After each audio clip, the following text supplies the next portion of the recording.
Hello, hello. Well, I think the stream's running. I'm playing... That's the wrong game. Playing some Project Quarm today. Yeah, when you just kind of log in and want to do something. Just thought, I'll just log in and do this.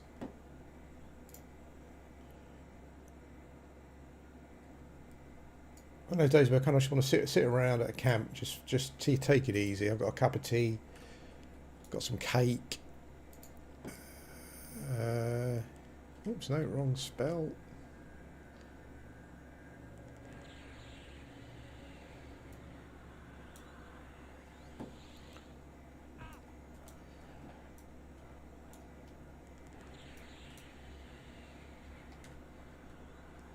Cup of tea, got some cake. Italian cake, though, weirdly.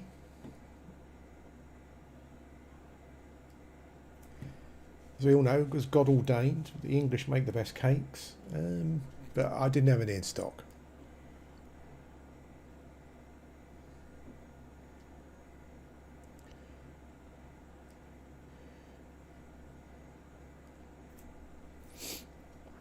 Hi Liz, I've got cake. Yeah, cake and a cup of tea.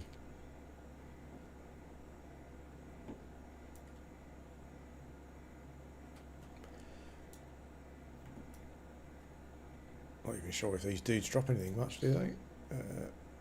Oh, arrows. Oh, okay. They drop arrows, no bow. I kind of knew that because I've been collecting them already, but it's been a long time since I've logged in, so... I think we can probably break this camp.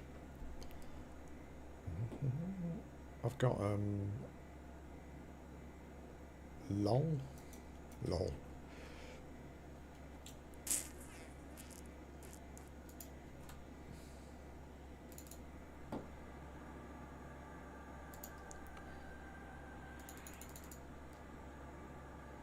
I think the lol and stuff works a bit different on the TACP client.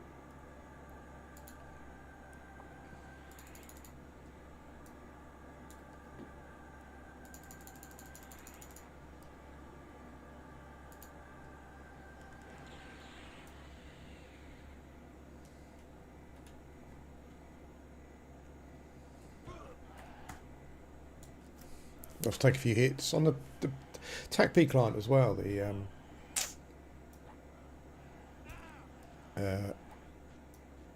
skills like defense take ages to go up as well, which is quite weird. Now, are they still lulled or not? I don't know, but I'll re-lull.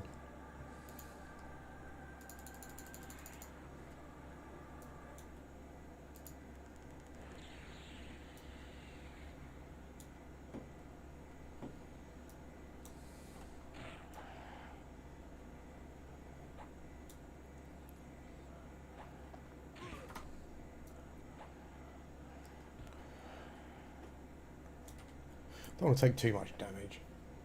Yeah, it does. Weird, isn't it? Yeah. I found it the same on TACP as well, actually. I think it's a TACP client thing.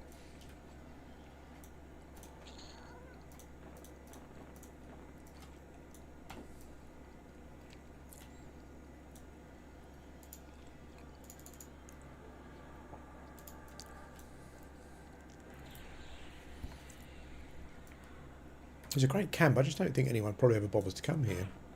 Oh, don't take too much damage. Regeneration's a bit slow.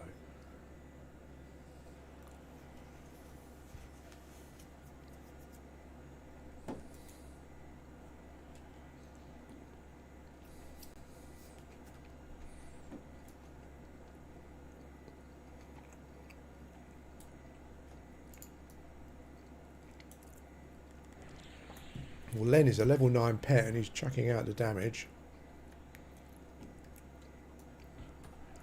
I guess he's level 9. He's a yellow to me. I don't think he would be level 10. I don't know.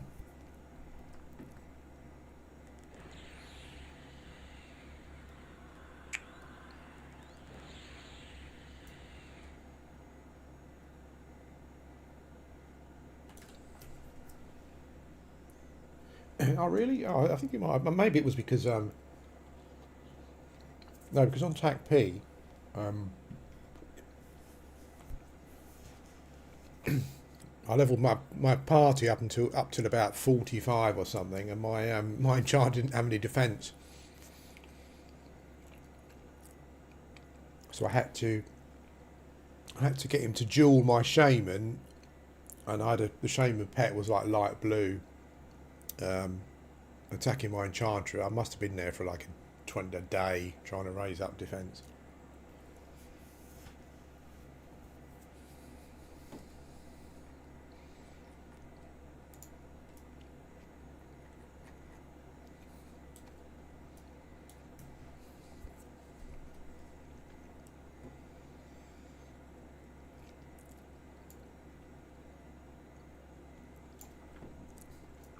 Did you carry on playing Quarm, Liz, or did you give it up?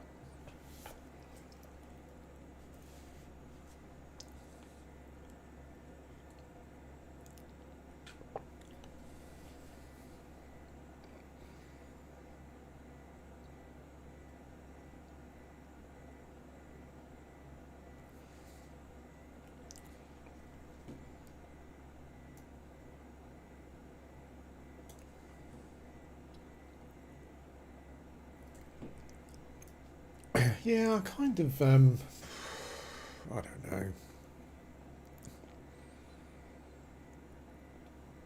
I think the way sometimes I kind of wonder if I'm burnt out on MMOs, but I think I'm burnt out on the way MMOs have just developed. Really, now I don't. You know, there's this MMO that's 10% complete and you can play it, or there's one that's 25% complete and you can't play it, or 75% complete and you can play it, or but you can't, or you can play it for an hour, or you can play it for a day and then you can't play it anymore. It's just all just daft.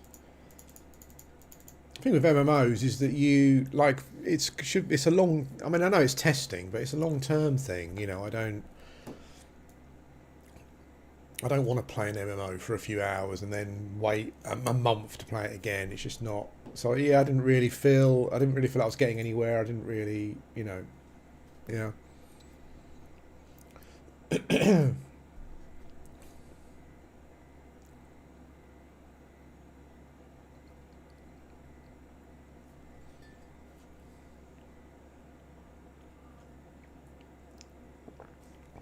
had coffee this morning. Now I'm having tea. Um, I don't think I try to avoid a huge amount of caffeine. Normally we have um, not like we went to Costa this morning because I'm addicted to Costa. It's kind of like it's become my thing.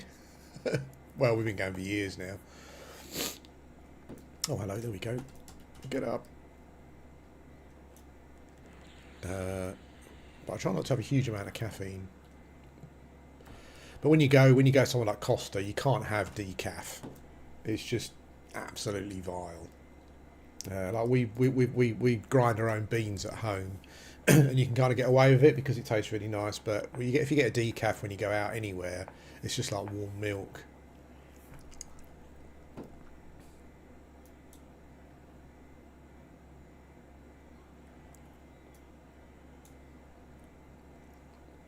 But I mean, it is Christmas. Like my carnivore diet has completely gone to pot.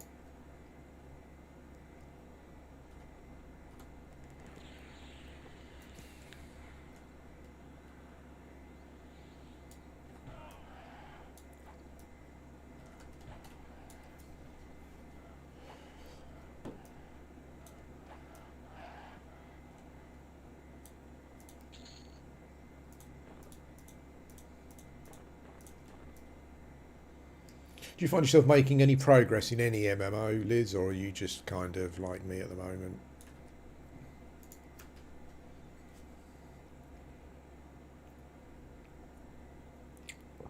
I did wake up this morning to discover that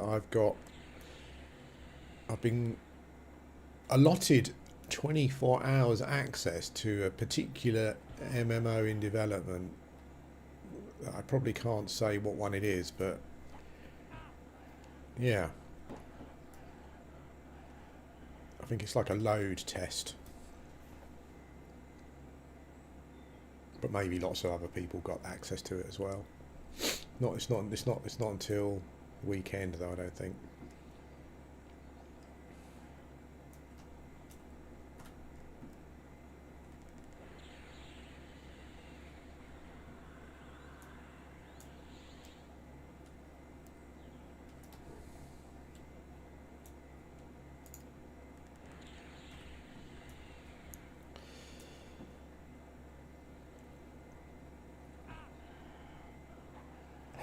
Yeah, same at the moment.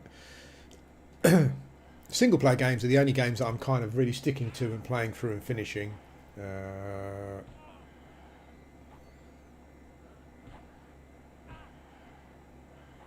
okay, I'm surprised that you didn't wake up to a particular email from a particular MMO then today.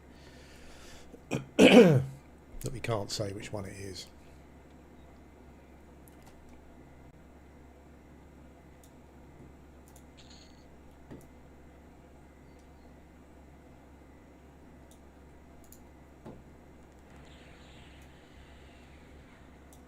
I think for me, I think the way that they're being developed has just become a real issue. Like it, I'm not quite sure why it's become an issue now, but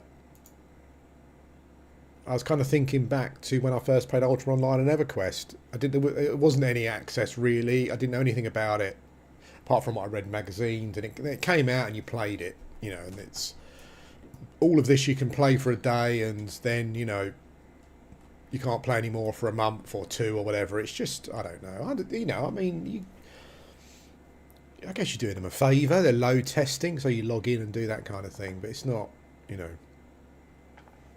I don't know.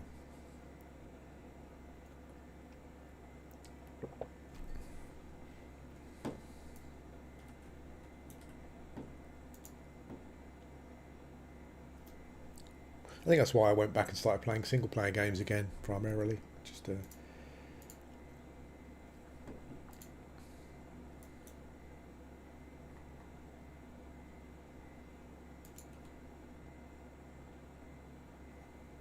think the other thing I find is putting me off of MMOs at the moment is because they're such a time investment. Unless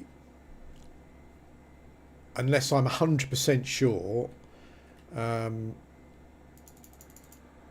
wary about investing the time. So I guess that's the other issue as well. Unless I know that unless I'm 100% confident I'm in it for the long haul, then I'm just not doing it. And I suppose that's part of the issue.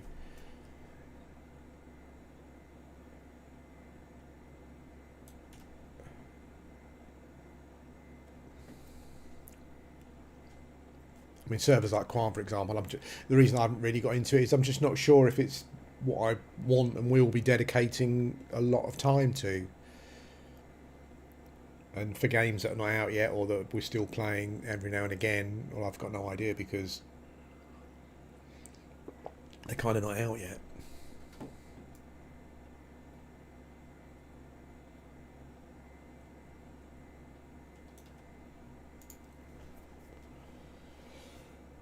Plus it's cold, so I'm just a bit of a miserable old bastard in general at the moment.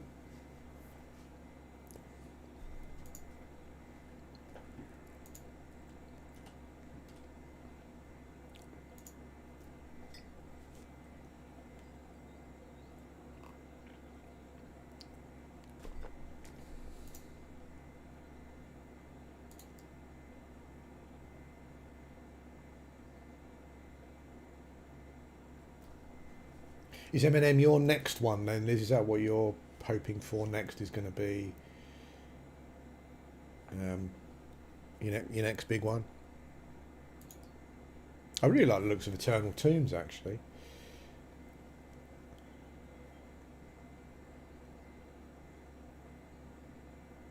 Brake change. Another brake change after 500 miles. That doesn't sound right. Yeah, Eternal Tombs looks really interesting. I like the look of it. The art style, it looks a bit like Dark Souls, that kind of dark fantasy. And I like that Tomb Master thing they've got. I've signed up for that, but again, who knows what to.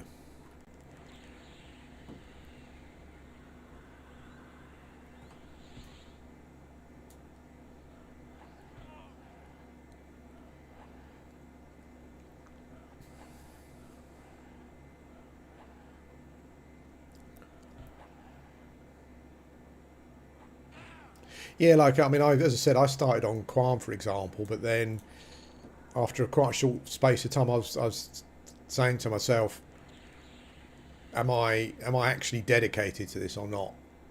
Because I don't know, some people. I mean, I used to just play EverQuest because I like playing EverQuest. So, I'll play until I'm bored and then I'll stop playing. But at the moment, I don't really want to do that. I could rather have an MMO that that I felt that I was going to dedicate time to over a year or so or whatever it was. It's a tough nut, this one.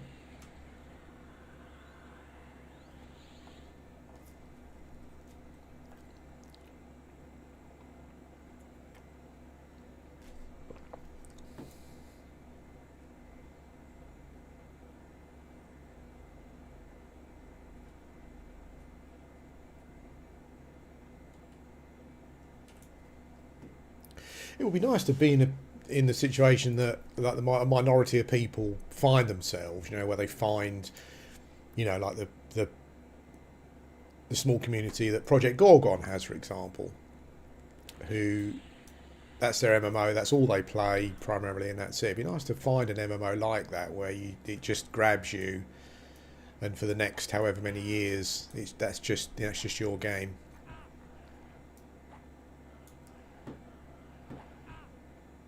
I think playing P99 for so long kind of spoils that in a way because it's you get used to certain level of standard of gameplay and mechanics. Yeah, I'm the same actually. I think that's why single player games I'm just finding it easier to kind of stick to them and play them.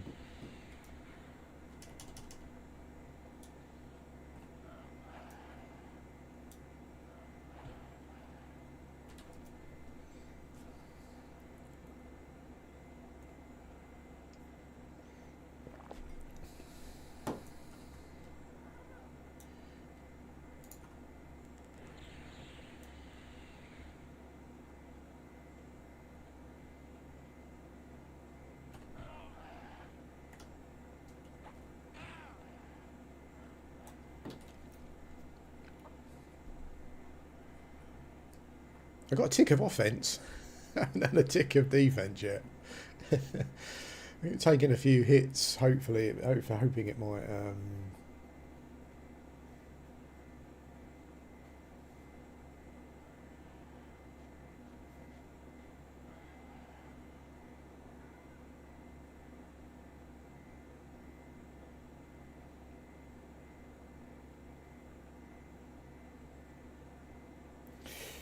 Well, that's bad, isn't it? I mean, that puts you off a company for life, doesn't it? Really, it's like you get confirmation email of cancellation, you don't expect to have to check it, unless the email in great big font size says please check.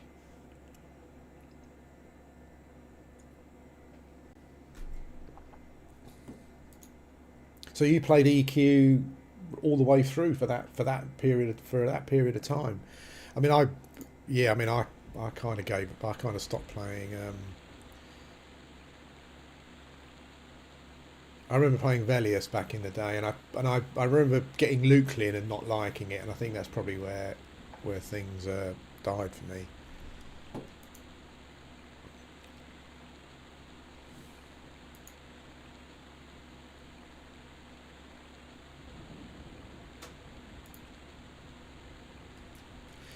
Oh well, I think we must have cleared the camp, so it'll be this dude next, I suppose.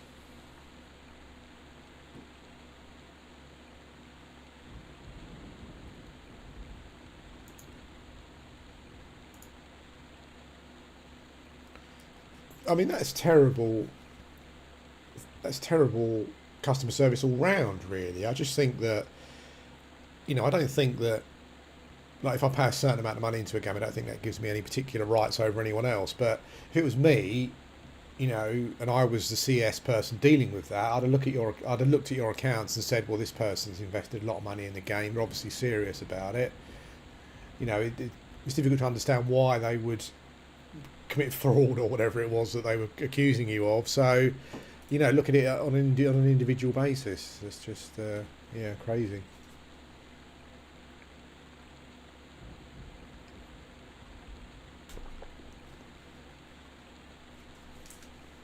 I've played P99 for so long. It got to a point where I liked at the moment. I like the idea of it more than kind of the reality of it. I don't know if that makes any sense. Like I was talking to someone a while back, and they said that, and this is someone that only plays P99. They kind of wake up. They're one of those. It's one of those people where they've got their one game, and that's what they play.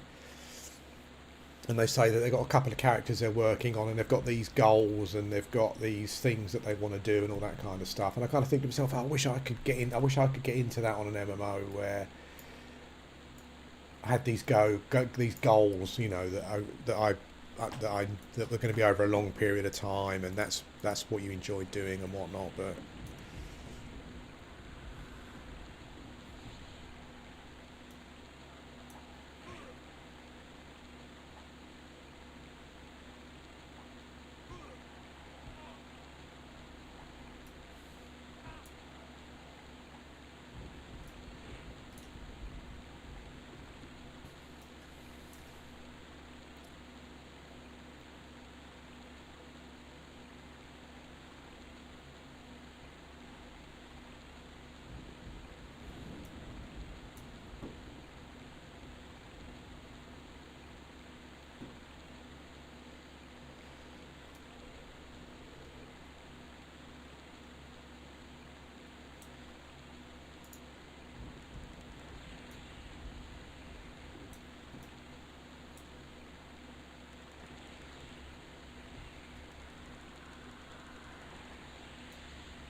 yeah, I mean, I still feel that EverQuest is the best option with regards to whether it's P99 or Quarm or whatever, or TACP or whatever it may be. But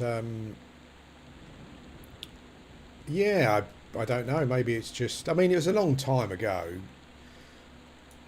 I mean, I'm not sure if I looked at my channel when I did my first P99 video, but it was probably 10 years ago. So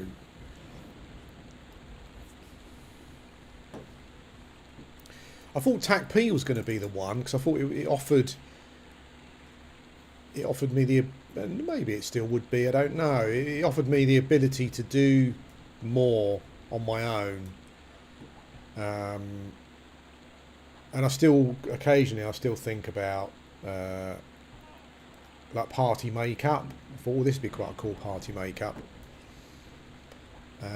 Maybe I need to go back to it.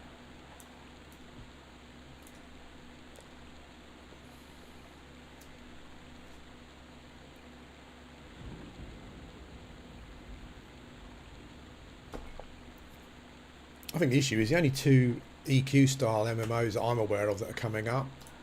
It just seems still so far away from being in a finished playable form. So, and as I said, I'm kind of fed up with all the waiting around and faffing about and whatnot. It's just not.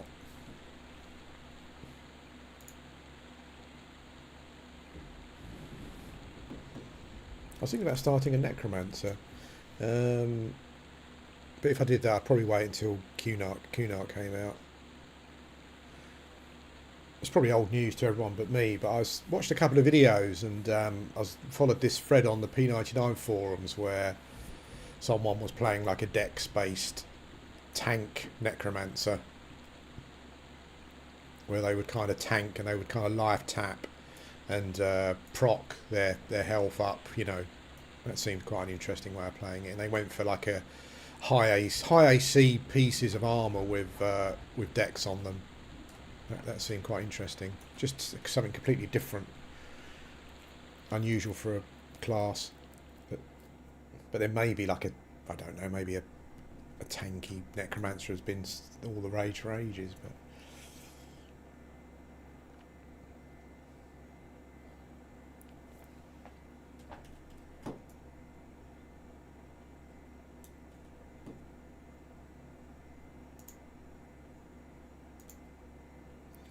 I think so, unfortunately for Sota, that was I think there were two lots of people involved in that who had different ideas of what it was going to be. I think you had the management side, where I think, to be honest with you, I think it was a bit of a scam. I think they were just looking at it as a way to sell virtual items for real money, and that's what it was for them, like Richard Garriott and all those lot. And then there were some people on the other side, developers, who genuinely probably wanted to make an MMO. And I think in the end,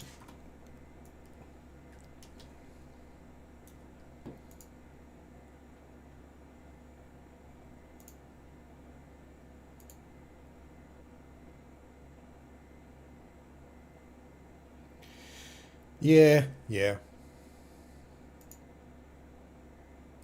yeah. I mean, those were the two primarily. I think who were just in it for some kind of, virtual currency type thing.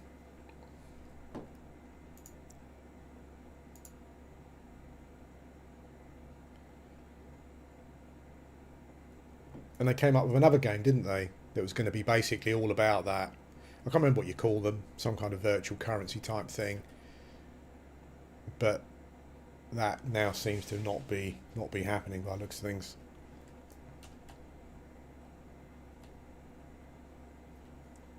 Yeah, they're just scammers, those two. I would never invest in another game from either of those.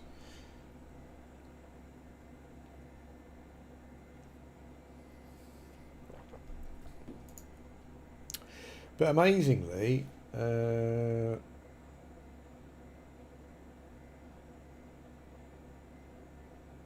yeah, they decided to do this.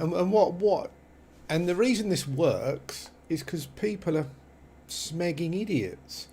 I mean, after everything that had happened with Sota, there were still people on the forums who were willing to invest in this NFT game. I don't get it. I don't get how. I mean, I don't really understand celebrity anyway, and I don't get how you would be so enamoured with some bearded bloke who makes games that you were just willing to follow him everywhere like a dog and just keep giving him money. I don't understand the emotional or the mental, you know. But then I don't understand screaming at pop stars or whatever either. So yeah, see, Chris, I was never sure about Chris. I kind of felt that he was in the middle. I kind of felt that he knew it was a bit scammy, but maybe he also wanted to make a game. I don't know. The thing is with him is that, with all due respect to him, he's not a very good game developer, and he hasn't really developed anything in the past of note that's really worked. So I kind of felt that he was sort of like he was in a bit of a pushing water uphill kind of situation.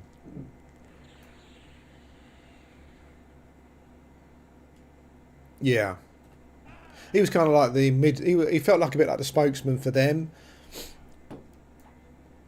He was kind of like he was kind of like the one who went and spoke to the common people and tried to convince them everything was okay. But I think there was probably a part of him that also wanted to make a game as well. So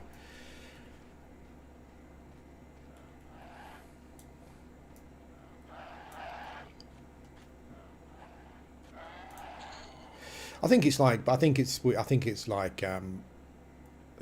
Project Gorgon, even Embers Adrift after quite a short period of time after release.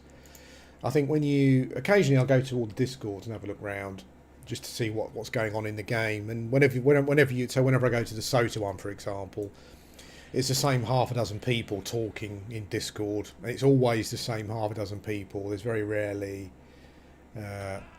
there's very rarely anyone new, and I think that's kind of know when your game is kind of, not dead, but when it's ticking out, when all it's doing is ticking over, and that's the best it's going to do. Um, the only thing I can think of for all of these games is that once they're out and they're playable, I'm just assume that the server costs must be so not cheap, but it's more cost effective to keep it running than to close it down. Once it's out there and even if it's a tiny player base, I guess maybe it's just more cost effective to keep it going. Oh blimey, I didn't realise I was so low on hit points. Problem with the enchanter is you have to get a hit. You have to get hit first, otherwise your pet stands there like a lemon.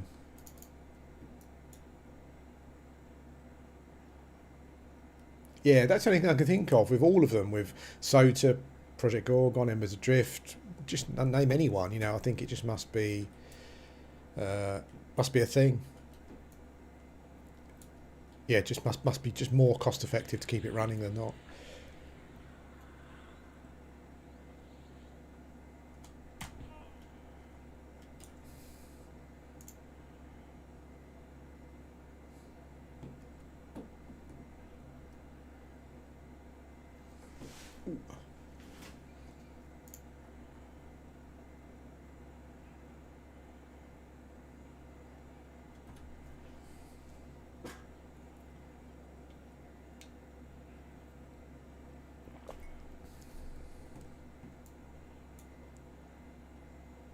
I think I think developers are, and maybe people could probably say the same about me with YouTube, but I think that people just are too. I think you can. I mean, I've had it at work. I'm sure I've said this before. I'm sure you've had it at work as well, where you can just be too close to something that you're working on or you're creating, uh, and every bit of feedback can feel like criticism. I really felt that with Embers Adrift. They've stubbornly stuck to a formula that is only really appealing to a very small minority of MMO players, and maybe that's maybe that's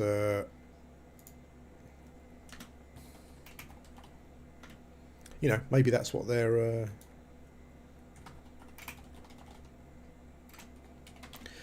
but maybe that's what they're after. Maybe that's all that they want. Maybe they're happy with that. They want to do what they want, no matter what the cost. And whoever plays it, plays it. Whoever doesn't, doesn't.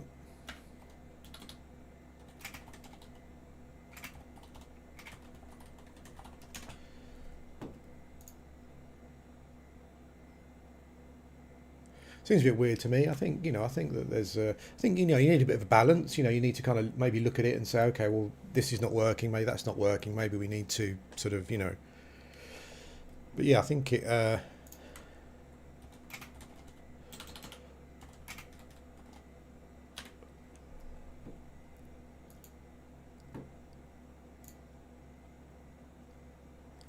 Always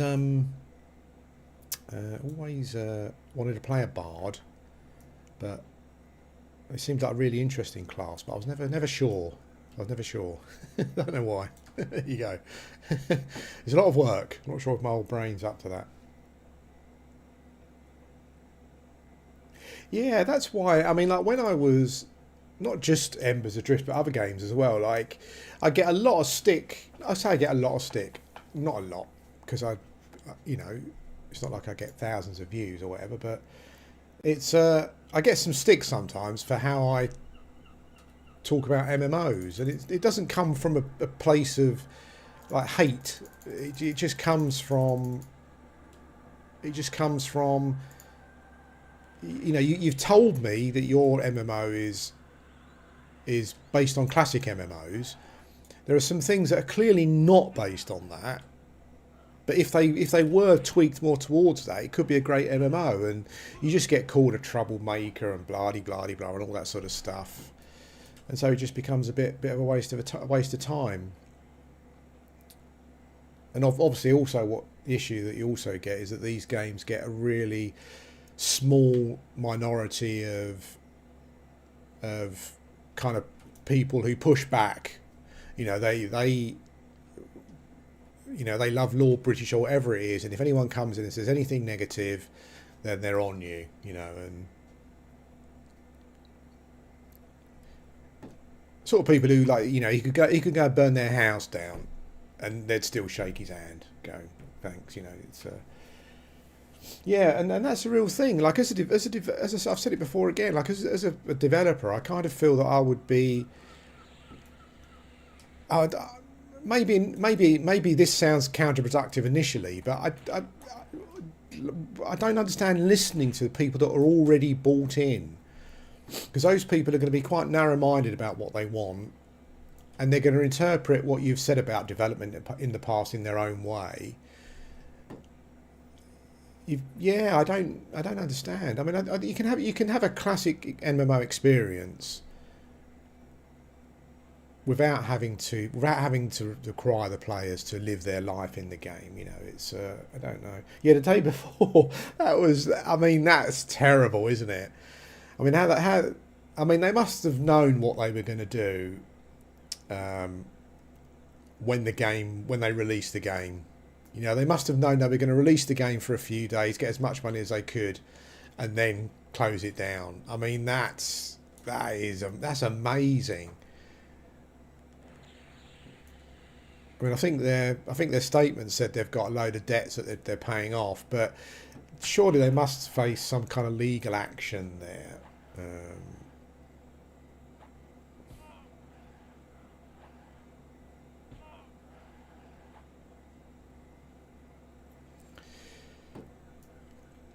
Yeah, because the other thing as well is that like, with this like celebritydom that anyone seems to be able to get because of social media. You know, like if I'm creating something and there's a load of people who have interpreted things a certain way and they're bought in because of me no matter what. To me, I would just look at it and think to myself, okay, so how can I broaden the player base? How can I find more people that are interested in it? You know, what's happening in the game that's causing people to just play the game and then drift away after a few weeks. You know, there isn't any of that. You know, they just, as I said, maybe you have to admire them. You know, sticking to something no matter what, even if it all comes tumbling down. You know, I don't know. I don't know. I mean, Project Gorgon recently went into uh, like maintenance mode. Um, I think it might have been because maybe I think the dev's wife is sick or something maybe, but I think there is also a financial element to it. It's just not financially viable. Um,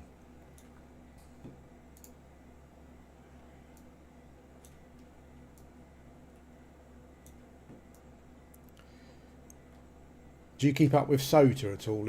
I'm assuming that that's like maintenance mode as well. I'm not sure. I'm assuming they keep adding in chandeliers and stuff for the whales to buy, but I can't imagine there's, you know, considering it was going to be a 5 chapter game, I can't imagine there's huge amounts of content going in. And I guess the content going in, like, what is it? What is it? What is it? What sort of quality is it? I mean, I don't think that they're not like game developers with a portfolio of good work. You know,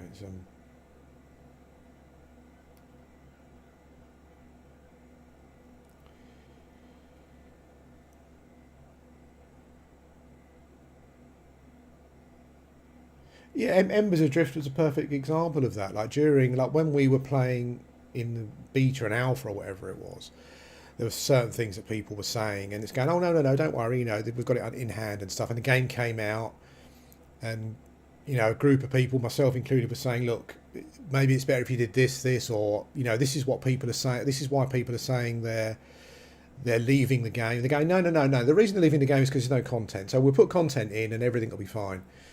A year later, loads of extra content's gone in. The population's even lower than it was a couple of months after release. Well, we did say that this is kind of why people are leaving, and then they go, no, it's not that now. It's something else now. So we'll work on that, and then people will come back. And they kind of get in this. They get in this kind of like mind loop where the population is always going to increase. You know, if we just do this is what we need to do, and it'll increase and stuff. And there's people telling them saying that's not the case. Like, this is why I stopped playing the game. But yeah, I think it's just an excuse to keep people to keep people hanging on, a bit like a.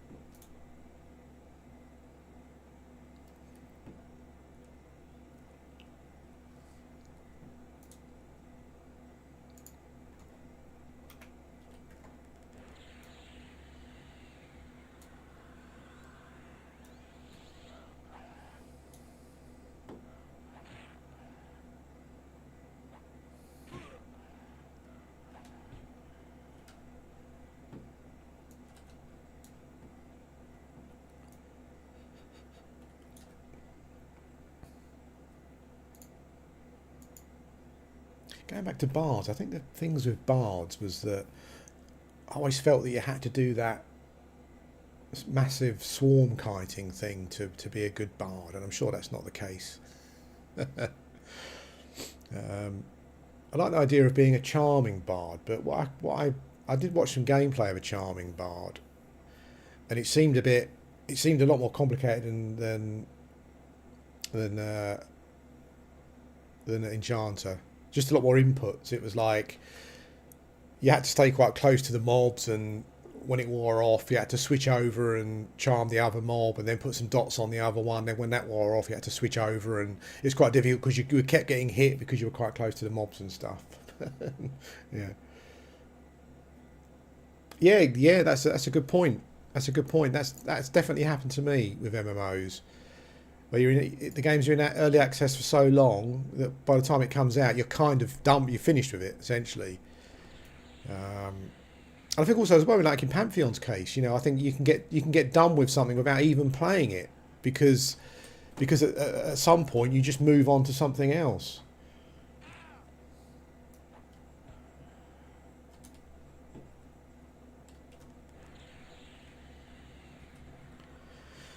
I think I've got meditate, haven't I? Yeah, I remember to train it.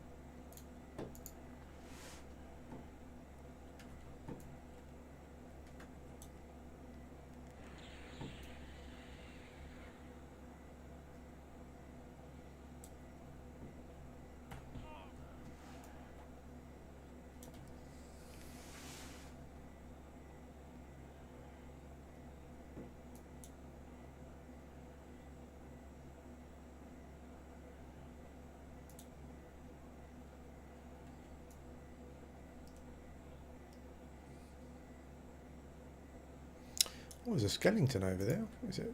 What is that?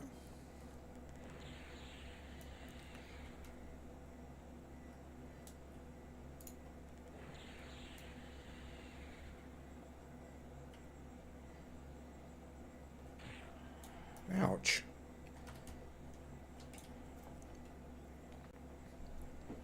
I think it's so easy to kill your reputation as well. Now, I think that if your release is not stellar and people don't immediately have an interest, don't immediately find your game interesting, then you're probably done. Because I think that, well, there are some examples of even big MMOs like New World where people really don't go back. So Len's nearly dead. Holy smoke, Len. I don't really want to tank this one if I don't have to, but I'll give it a go. Yeah, I think that people don't seem to return to games.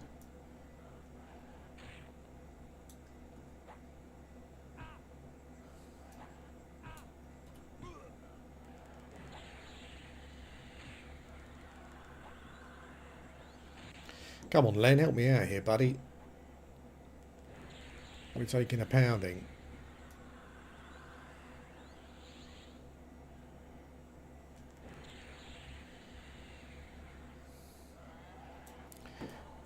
Wish I'd life tap right about now.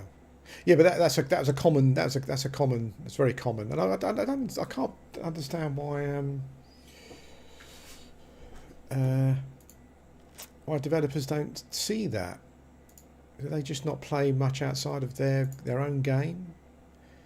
You know, no matter how small or big you are, you got to retain them early. And if it's just not interesting enough, or if it's full of bugs and stuff, people go away and they don't come back.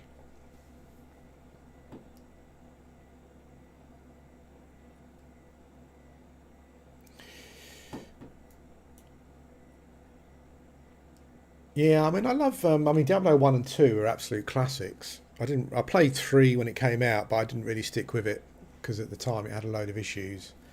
I like 4 actually, but again, it's not stuck for some reason. I don't quite know why. Again, I think it's that thing where if a game is released with issues, and people drift away, and well, I kind of generally tend to find that they don't come back again. They might come back when there's an expansion, just to see what it's like, but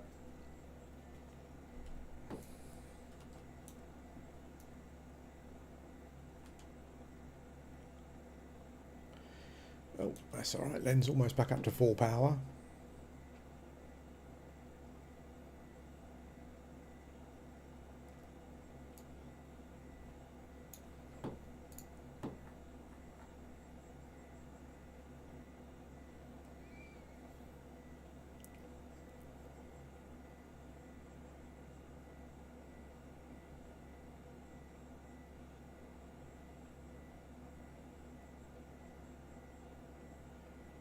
It's a it's a tricky balancing act. I mean, um, I think again there are kind of like right ways and wrong ways of doing it, aren't there? I mean, the Pantheon way is the wrong way. You know, I don't think that you should. I don't think with your pledge things you should create like a haves and a have-nots. You know, like charging $1,000 to buy into the game and it gives you very early access. I don't agree with that. Maybe I'm being a bit socialist about that or whatever, but I just don't think that's. I don't think that creates a good environment because from the outside you're seeing people playing and it's only because they had enough money to do it. I don't agree with that. I think also as well as I've seen before is that in that case you often end up playing a game that those people wanted. So keep badgering the developers about stuff and it ends up not being the game that maybe you thought it was going to be initially. Yeah, I think there should be feedback, but I don't think players should have a big influence on the game at the development stage.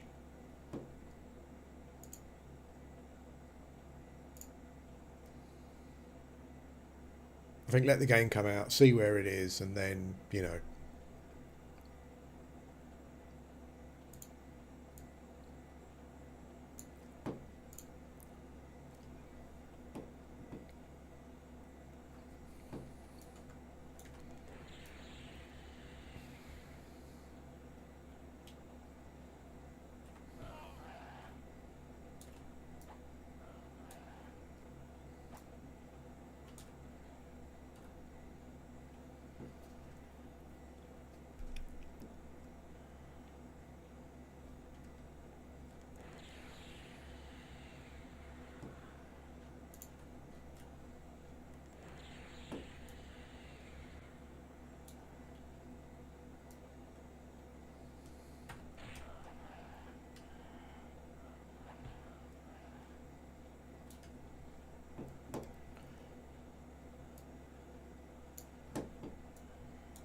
it's funny these YouTube channels who kind of almost like they live off of like controversy. Like I noticed all the usual suspects have done videos about that, the day after game or whatever it was called. And I'm not saying that obviously there shouldn't be that kind of scrutiny, but it's like there's some channels kind of just whose whole purpose is to look for that kind of stuff, and people like it, don't they? Like, when you look on YouTube, the most popular videos generally seem to be the ones that are negative in some way, or something's gone wrong or whatever. It's quite weird.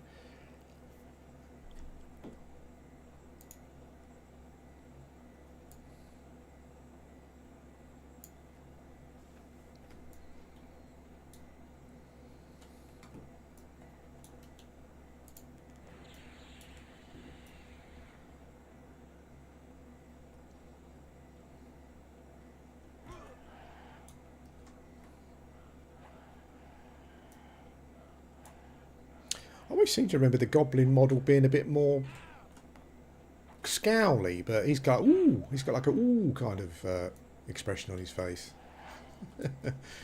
He's just surprised. What the hell are you doing?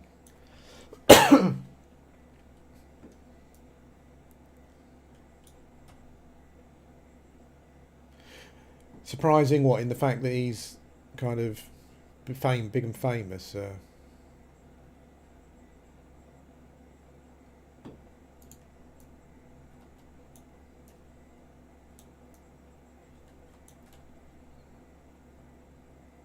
Well, I think a lot of the I think a lot of the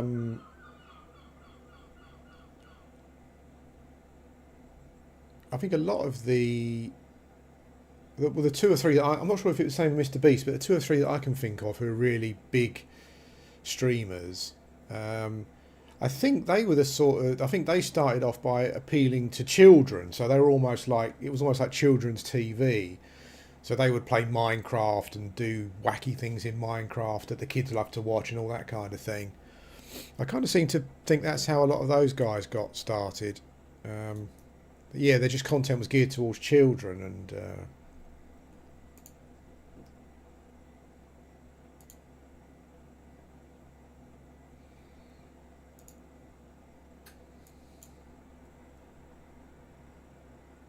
I don't get any of the YouTube or Twitch stuff. I just don't get it. It's not an age thing or whatever. Like, I'm an internet child. I was there when it first started. It's not a generational thing. I just don't. I don't get it. I don't get how you got some of these people who started off doing YouTube stuff are now kind of like, you know, like real not just YouTube celebrities, but like mega real life celebrities. And I look at them, and I don't know what they're doing. It's like like the Logan brothers or whatever they're called, and people like, is it KSI and whatnot? Their attraction to me just seems to be they're young, fairly good looking. They appeal to a certain type of person from in the teens to the 20s, I guess. Maybe that's where the majority of viewers are, in that kind of age range. And they tend to do stupid stuff, yeah, I don't, but I don't get the Twitch thing either, where, I said it yesterday, I think,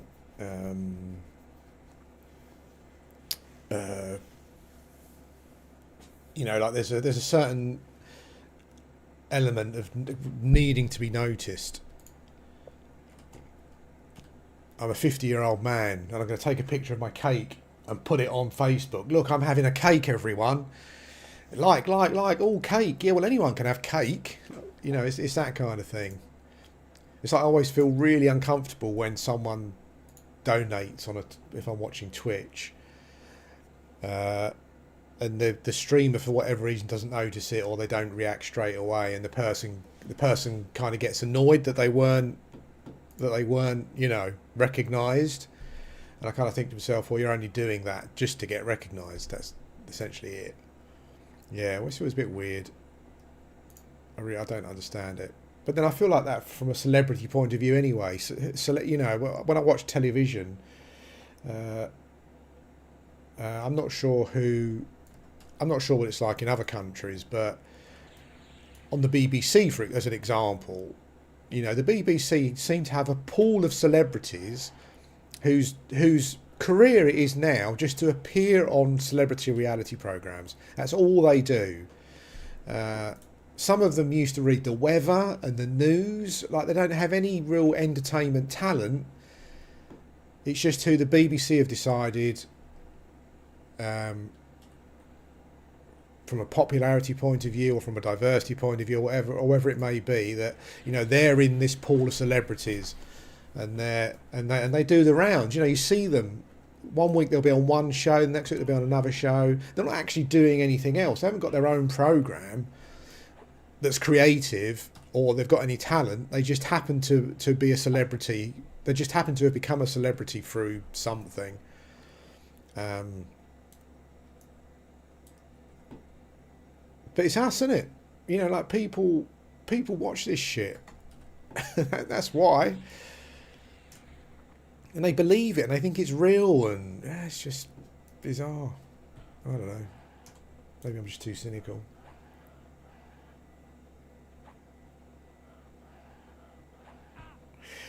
Yeah,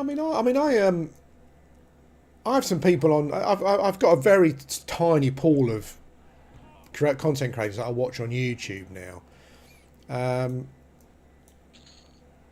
and I mostly watch them just because of how incredibly, like, creative they are. I mean, I like their personalities as well, or at least I like the personalities that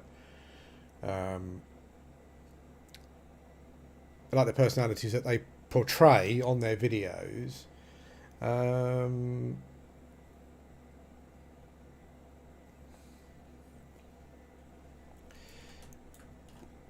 But mostly it's now because they're kind of doing something different that not everyone else is doing. I mean, I can't talk. You know, I'm not like, you know, my videos are the blandest of bland, really. Just click play and click record and or stream, and that's it, really. It's just waffling, but.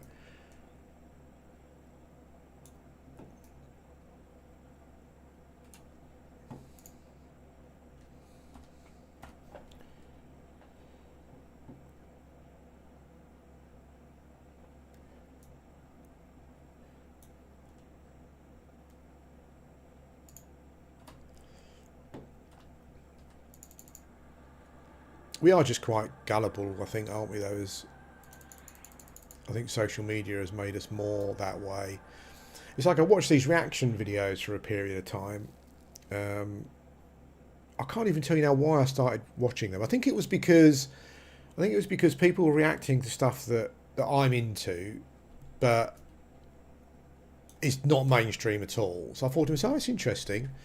You know, so someone reacts to a Dark Throne song, you know, or whatever it may, or Mayhem, or whatever it may be. And I started watching them, and I was like, yeah. And then I kind of got into a habit of watching them. I kind of got like it became a habit, like a guilty pleasure, not a pleasure, but a guilty thing almost. And then there was one. I didn't believe it, but then there's a couple that I saw, and when they started the reaction. The thing is, here's the thing, and I honestly think this. I know some people will go, ooh, you know, but someone from another country who's not been exposed to something culturally from somewhere else can react to something, and it can be quite interesting. So there's this channel where you've got a group of tribes people who react to stuff that they've never been exposed to before. And it's interesting to watch because you can tell that their reactions are genuine because they've genuinely never seen this kind of stuff before, whether it's music or whatever it may be. And that's one of the few reaction channels that I found that seem quite genuine. But for most people, it literally is just content.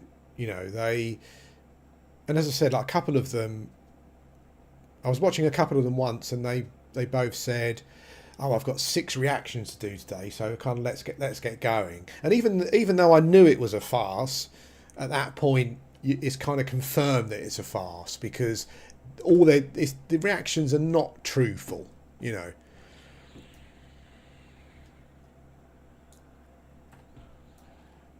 Someone from somewhere who has never had someone from somewhere where culturally music is very different, and they're just a normal bod like me, and they listen to Dark Throne, they're never gonna, and they've got no musical training, then they're never going to have any idea of what it's all about.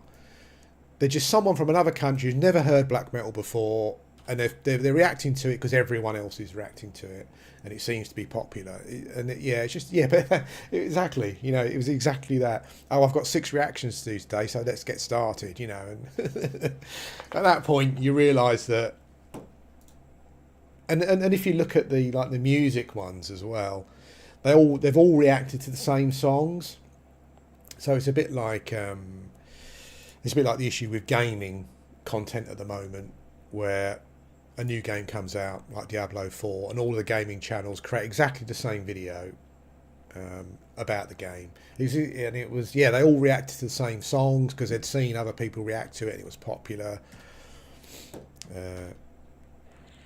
Yeah. It was weird though. I went through this period where I think I was just chronically bored and depressed. I was watching them, even though I knew it was a sham. But they're really popular. Like people watching, you know, I've seen people watching, and the film ones. Obviously, they always cry no matter what film they're watching. I've seen people watching horror films and they're crying, and there's a thumbnail of them crying. What the hell is going on? Because I guess you need to cry because that's what everyone does. And if you've got a thumbnail of you crying, you get more views and whatnot.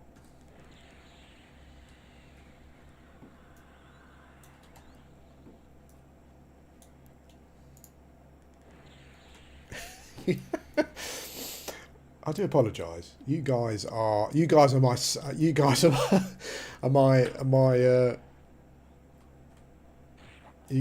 my soundboard today. You're my kind of getting out all the frustrations I've got with things cultural currently. Urgh.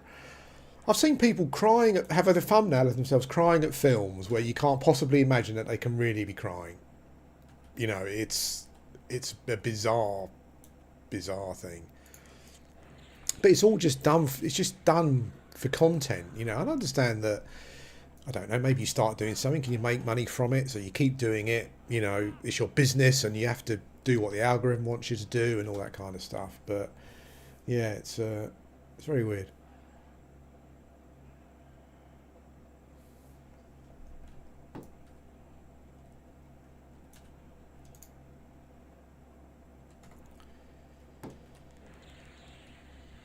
Well, saying that, you do get the occasional one that's pretty good. You know, there's a couple out there that I don't watch them anymore. But there's a couple out there that I used to watch who it was basically rappers reacting to metal. You know, and at least in those reactions, you know, these guys knew a bit about music and they would talk about the beats and harmonies and all that kind of stuff and how it relates to what they listen to and all that kind of thing. You know. So there are, but I guess they were probably the original ones, and everyone's seen that it was popular, so they kind of jump on the bandwagon kind of thing.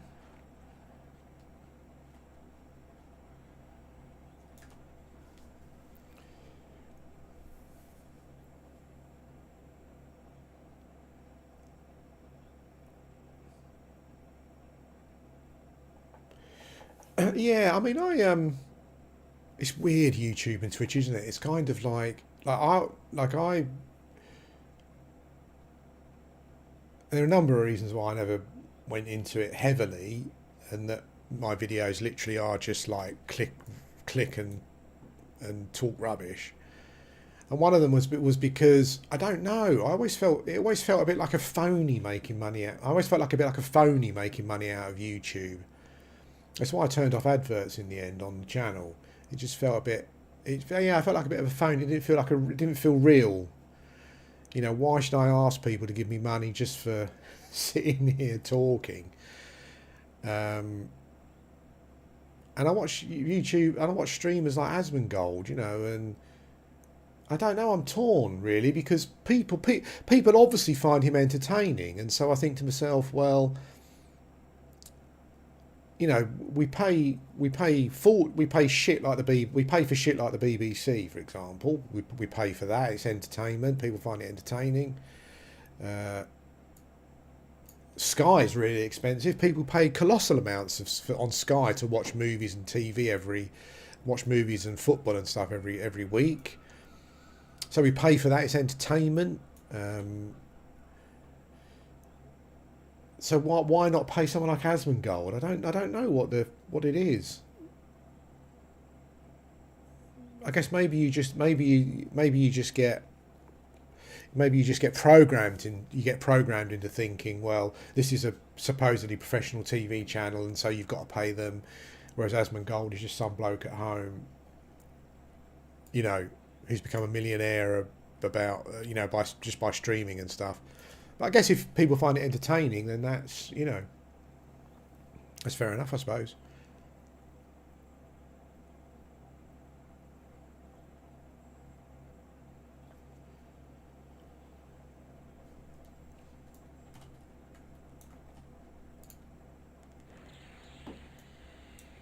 But I would not want to stop it in any way. You know, I agree. I think, well, good on them. You know, it's a bit like hating on girls that do OnlyFans, or who sit on Twitch with their cleavage out. Good on you. That's what I say. If you're making money from it, then fine, just go for it. So I wouldn't want to stop them doing it, but for myself, yeah, I kind of find it a bit weird. But as I said before, I find the culture of the viewer quite weird as well, where a lot of viewers seem to have this kind of like entitlement. You know, I've donated $10, so I'm entitled to some feedback. I'm entitled for you to notice me and that kind of stuff. You know, I'm not happy with that.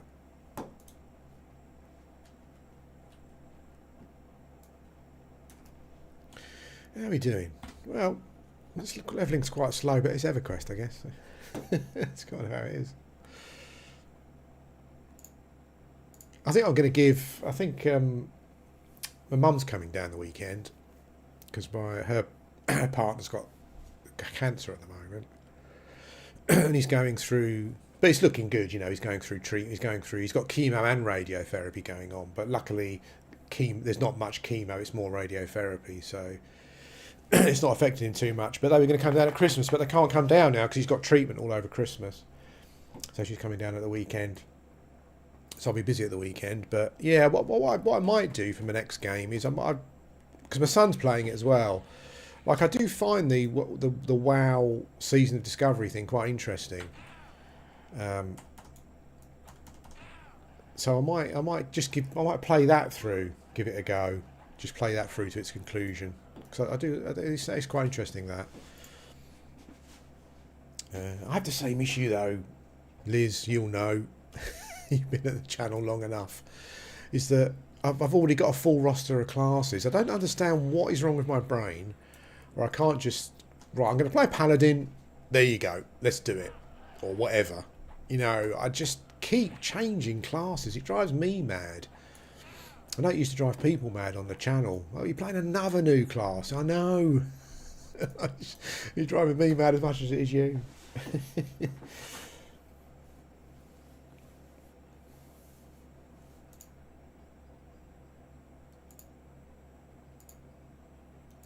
Yeah, I think even as a more of an EQ player, I still think Classic WoW is a great MMO. It's a great experience, and I quite like the idea of kind of releasing little bits every now and again.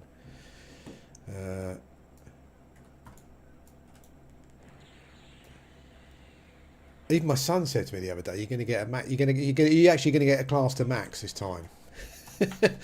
He was taking a piss because max is only level 25 at the moment, or it was anyway. And they're getting to level 25 in WoW literally in a couple of days. You know, it's not unless they've slowed it down. I didn't get the feeling they'd slowed it down. It seemed harder. Like I was having more trouble fighting mobs than I thought. Yeah, that or Lord of the Rings Online. I think they I'm sure I mentioned this the other day as well, but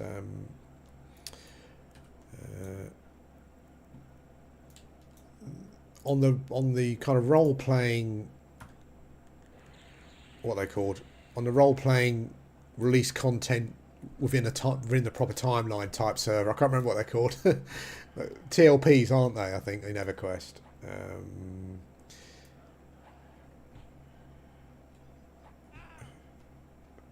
Where's Len? Where are you, Len? Is Len still chasing a mob down? Holy smokes, Len. Yeah, on Lord of the Rings Online,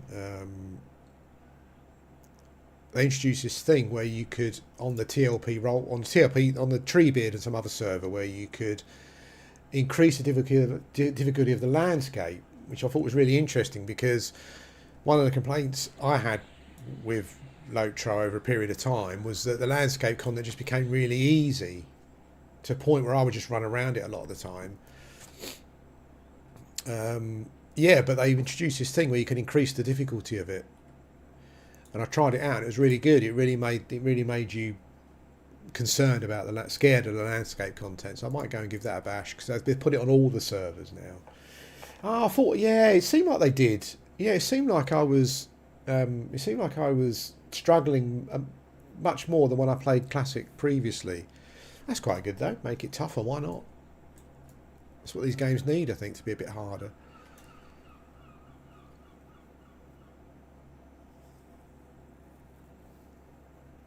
And I prefer that than time wasting systems. I'd much rather the content was harder, as opposed to them introducing stuff that just takes up more time, for example.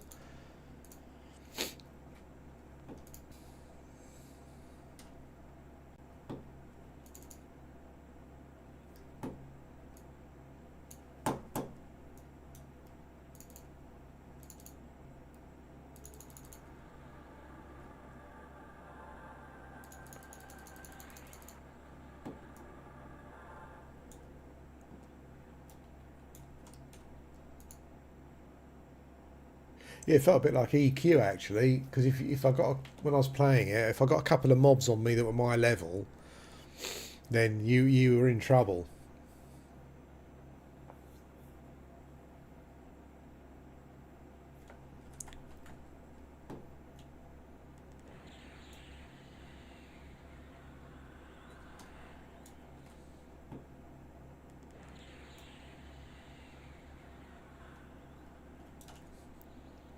I know it's different, like culturally different, but the player etiquette on WoW is just shocking, and it's shocking just because that's how it is.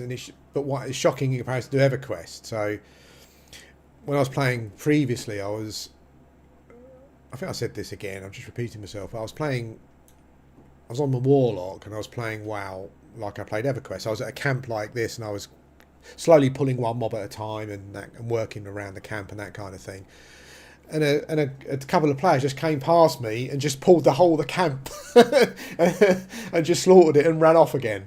I was like, but obviously I was looking at it with EverQuest sensibilities, and you do get morons in EverQuest, obviously, particularly when you get up to like raid level stuff. But that wouldn't happen here, 99% of the time that wouldn't happen here. Yeah, I chuckled to myself.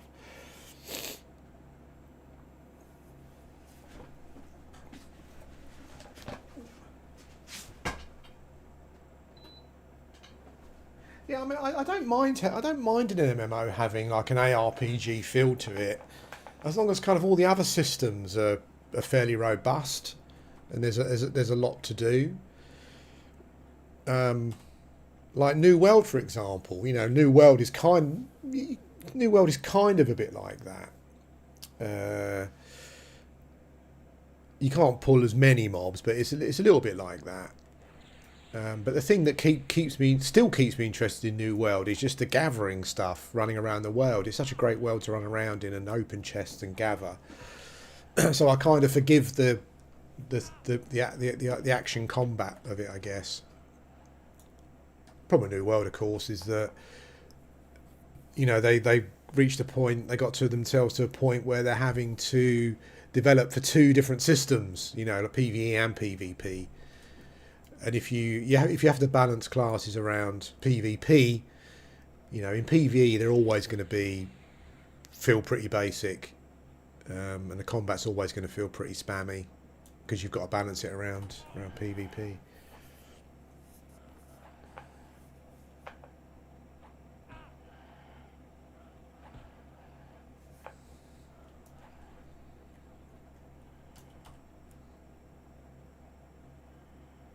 Yeah, I didn't mind rested XP. I can't remember, but I like the role playing aspect of maybe logging out in an inn, you know, and you get XP for that. You get rested XP for that. That seems like quite a good role playing thing.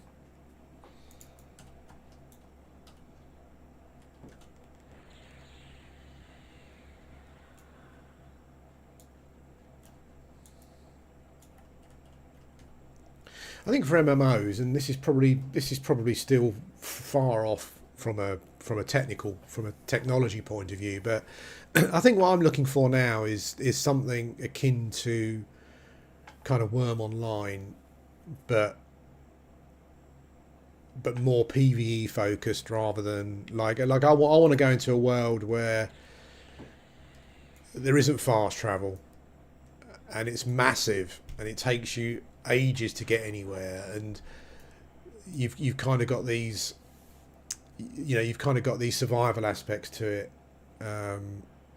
where you're out and you need to hunt for food and feed yourself and all that kind of thing. I know there are some games that are kind of doing that. You know, some of the survival games are doing that a bit, and they've kind of got like light MMORPG elements to them. But that's the next step for me. I think is a huge world that takes you a long time to cross it. And when you leave a town, it's dangerous, you know, and you're travelling to another town, and it's a long way away. You don't just get there in 10 minutes, you know. And as I said, you've got these survival aspects where you have to feed yourself. You go into the wilderness, and you're actually out in the wilderness and whatever. But I guess from a technology point of view, we're a long way from that.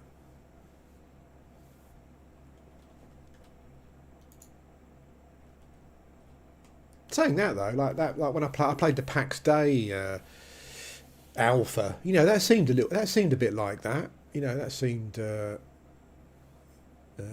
like that a bit. Um, that felt that was missing. Maybe they're going to add them. I don't know, but that was kind of, maybe the game is supposed to be another survival type game like Rust or whatever, overall. But yeah, PAX Day was interesting, but it was lacking a lot of the MMORPG elements for me, really. Um, oh, hello. What are you doing over there?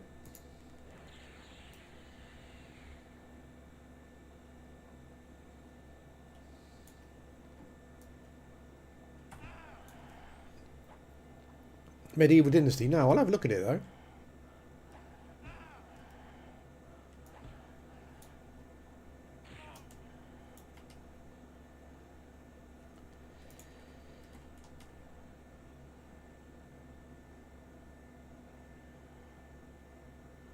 Well, I think it feels like following the development of New World and looking at a game like PAX Day, um, it feels like developers. It's a bit like we were talking about earlier. It feels like developers think there's an audience for an MMO that's based around conflict, um, and you know they're probably like player conflict, and they're like with armies and guilds and that kind of thing, and there probably is, but they're not working at the moment. You know, I mean, New World changed their direction because not enough people were interested in the PvP side of it. When PAX Day comes out, I'm not sure if it's got enforced PvP or not, but I'm sure a lot of people will play it first of all. But once they get griefed a few times, they'll just stop playing it, and it'll just be like Mortal Online 2, where it's got a small dedicated player base. You know, I think that, yeah, I don't think that anyone's managed to work it out at the moment. Like, how do you give people player conflict, but and it's meaningful enough that they take part in it, but it's not forced upon them? How do you do that? I think Ashes of Creation's trying to do it as well, but I don't know. I don't know how you do that. Oh, I would be as well. Yeah, if I'm running around in a PvP game and 15-year-old like Mega Johnny comes up and like, I'm going to die, pretty much. I think that's a given. That's just how it's going to be. Um, so the reason it worked in Ultra Online was because when Ultra Online first came out, there wasn't like Ultra Online didn't have boss mobs that you killed for magical items. So when you died, you didn't really lose anything. All of the equipment was player made, and you could just have tons of it. So if you were an archer, and if you're a GM archer, 100 archer skill, 100 decks, whatever it was you had, you went out with some arrows, bow and arrows. It wasn't a mega epic quested bow. So if you lost it, it didn't matter. So that's why it worked in Ultima Online all those years ago, was because if you got killed, you didn't lose anything particularly apart from what you took with you, and what you took with you was just player crafted armor and weapons. So you just went and got some more. But now, like PvP MMOs are trying to balance the loot side of it and having magical items and legendary items, all that sort of stuff. But obviously, they can't let players lose them. So then where's the incentive for a PvPer to kill someone? Well, in the end, the incentive just becomes to annoy them because there isn't any other reason for it.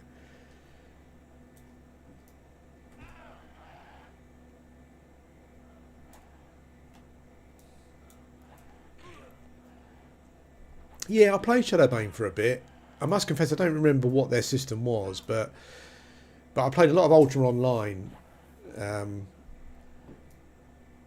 like long before the PvE shard came out, so it was only PvP, and it was great, and I didn't mind dying because I wasn't losing my Uber, I wasn't losing my Uber sword or whatever it was, I most people made it themselves, so I made myself, I was a mage, so there wasn't really any armor class or whatever, so I took out the reagents to cast my spells with that I was happy to lose if I died, and that was it. That was all you needed.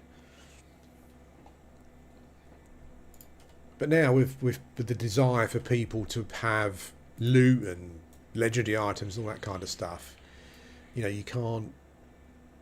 They can't lose those. Yeah, they could, but they're not going to play that game. Yeah, the same for me. Like I went from playing the original Counter-Strike and whatever to playing Ultra Online, and at the time Ultra Online was the only real MMO, I suppose, apart from some MUDs and some other bits and pieces like Meridian 59 maybe, and it was only PvP, and I played it because it was a fantastic MMO. It's based on Ultimate, and the PvP aspect just came along with it. It wasn't something that bothered me then. But the mechanics were designed around it. That's the thing. I think it was.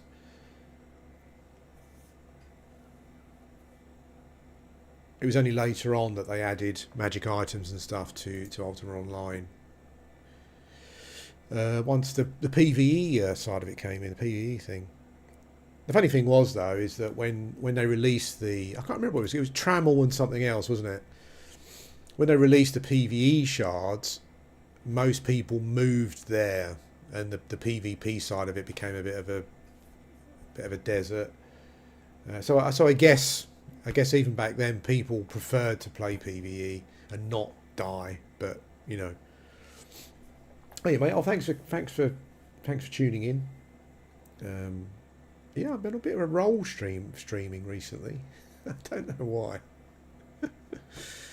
Yeah, I was on Twitch yesterday just testing it out.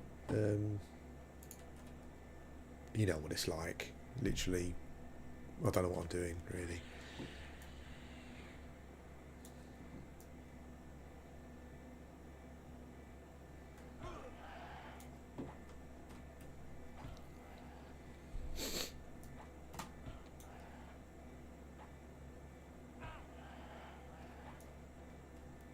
But yeah, as I said before, I think MMOs are in a strange place.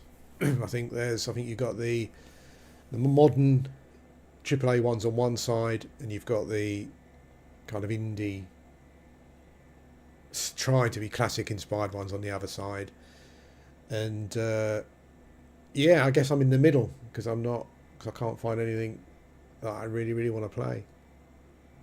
And a lot of people, a lot of you have said the same to me as well. So I'm not the only one.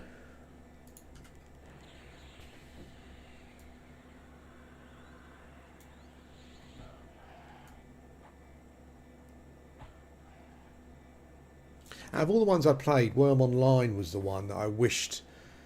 Like if I could change an MMO to suit me, um, and no game should change to suit anyone. But if I had a magic wand and I could do it, then I think Worm Online. I take a lot of aspects from Worm Online. Like the worlds are really dangerous in Worm Online. Like you go out and you die, and that's it.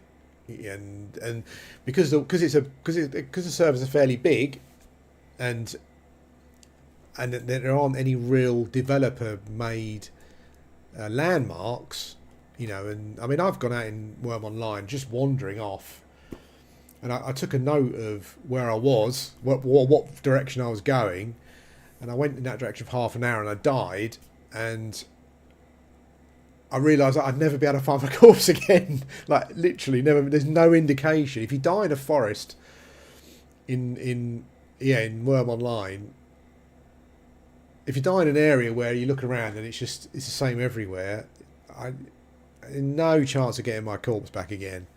So again, it was a game that you went out and you only took the stuff that you were happy to lose. Maybe I missed something, but I don't think there was a way of finding a corpse unless you actually knew where you were and you were very familiar with the area. I love the way. Yeah, I love the world in Worm Online, but I think the problem was because it's mostly based around, because it's like a more medievally adult Minecraft, I guess. Because it was created by the same folks. The PvE aspect of it was just wanting. It felt like an afterthought. Like you had mobs to kill, but there was no factions, there was no story, there was no dungeons, there was no bosses to kill or whatever. But, you had big mobs and that kind of thing. But PvE was a bit of an afterthought, which is fine. It was supposed to be a player made game, player made worlds. But yeah, it was. I loved the world and it felt really atmospheric, but I wasn't really into the crafting enough. And the other thing as well is that it was so horribly grindy, like raising up skills to gather and make things. It was so slow. And I know that you had like Worm Unlimited, wasn't it, where you could adjust those things yourself. But I'd rather have been playing on the MMO servers. Yeah, it was so slow. It was so slow to raise skills. I think that was a game that I really felt that I needed to play regularly just to keep my skills ticking over. But I think they were recently taken over by someone else, weren't they? And there's been some rumblings in the community that I'm not sure if the company that have taken it over are very like cash shot based, and I think there are concerns over that. I think.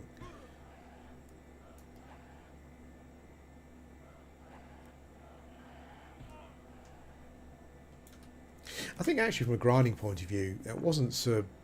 I think the issue that I had with it was more that there were too many inputs that you needed to put in when you were doing stuff.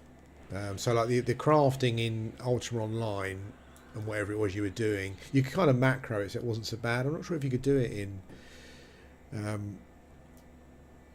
So like in Worm Online, you can increase. I think you can increase like a stat that means you can queue up stuff more at once, more, you can queue up more things to do at once. So if you're building a house, like one wall of your house, you've got to hammer up 25 planks of wood. And until you'd raised a certain stat or skill, you had to do them all individually. And that was just like, look, come on, just let me queue up these logs and just attach them to the wall. Don't make me click every single one. I think it was a stamina thing as well, where you click to attach a log and your stamina run out. And if you'd queued it up, it then would take a minute to put it up on the wall, so you had to manually do them. That was one of the things that I don't quite get, those design decisions. Like, they did give you an option to queue up more stuff by increasing the power of your character, but to have to manually click 25 logs or whatever it was to make one wall is just, it's bad design for me. It feels like cynical design, like they're purposely doing it for some reason, whether it's time or whatever it is. It just felt a bit rough. But yeah, if I could take the PvE aspect of EverQuest, combine it with the world of like Worm, how it's designed, and the gathering of new world, and that would be, and then you make the world like much bigger. We can go out into the wilderness and really lose yourself, and you've got to use your skills to survive and all that kind of stuff. And I mean, you can role play that in games, can't you? If you want to impose things upon yourself, but it never feels real,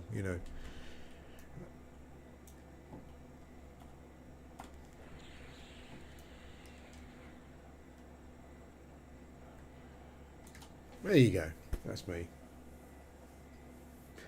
Yeah, unfortunately, Worm's a bit unlike that. Is a bit like that.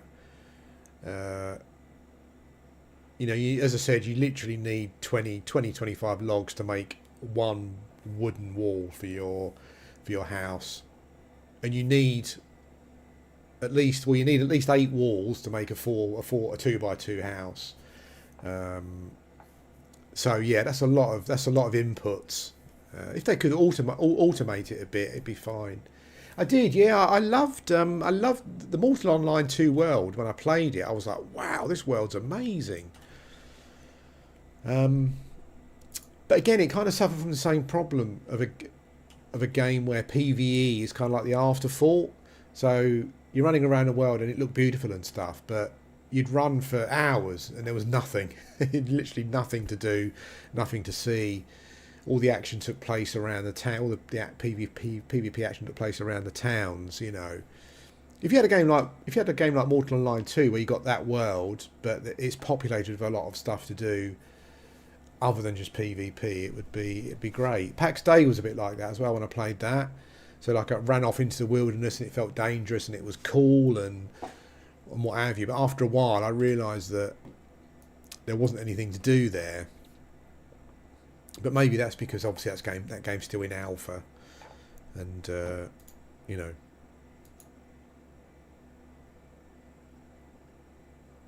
Mortal Online 2 as well seems like the developer seems to have a terrible reputation.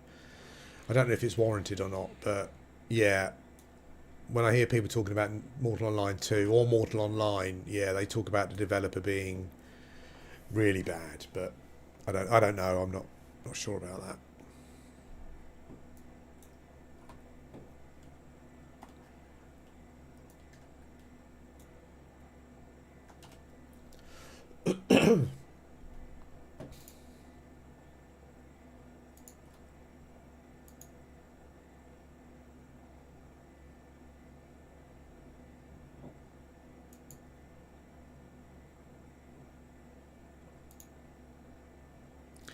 Yeah, I remember some of the stuff I did in Mortal Online 2. I quite enjoyed it, like running out from... I mean, I played quite a long time ago, I think when it was in beta still maybe or something. But yeah, I'd enjoy going out on naked on my horse and running to the place where I was kind of gathering stuff, and I'd gather stuff and then take it back to town quickly and sell it, and quickly chuck my stuff in the bank and all that kind of thing. You know, it's.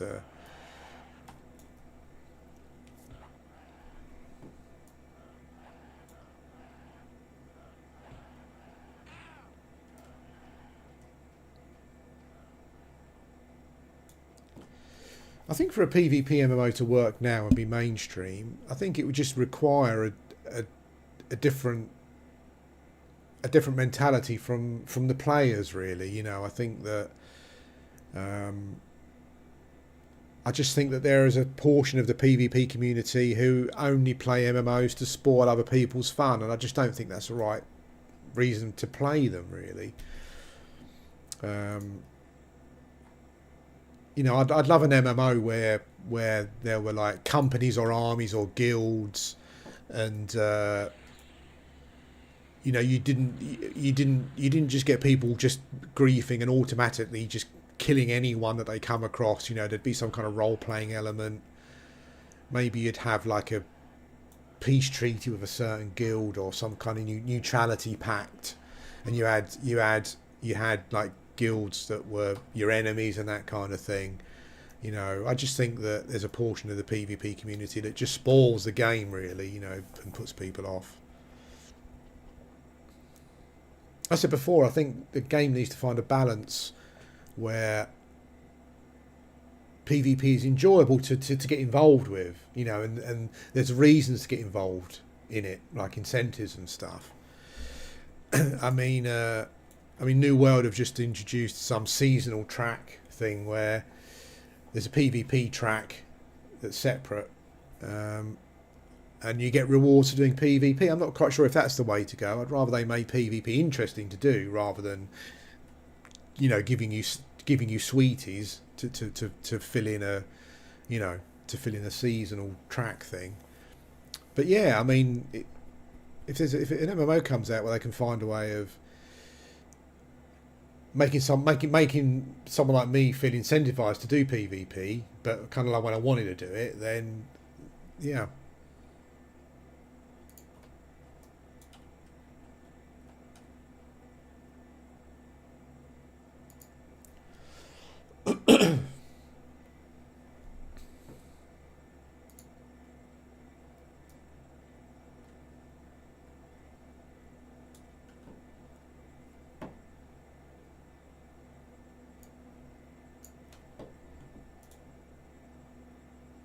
I don't know. Maybe I've reached that point where there kind of isn't an MMO for me. Maybe my requirements now are just too,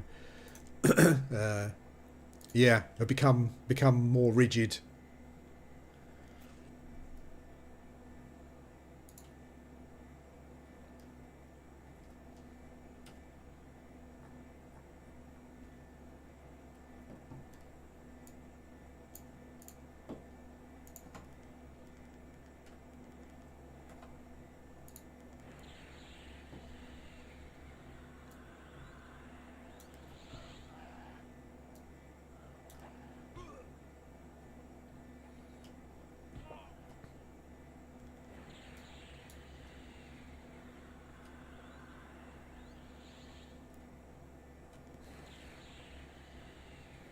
I know for a lot of people it's. I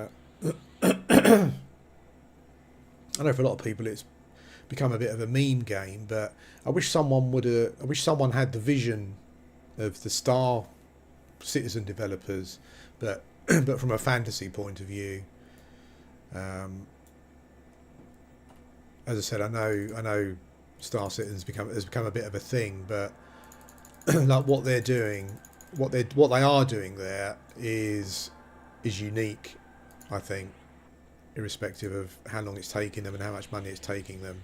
Like when I play Star Citizen, I really feel like I'm in a universe. Like the atmosphere, the immersion is just off the scale.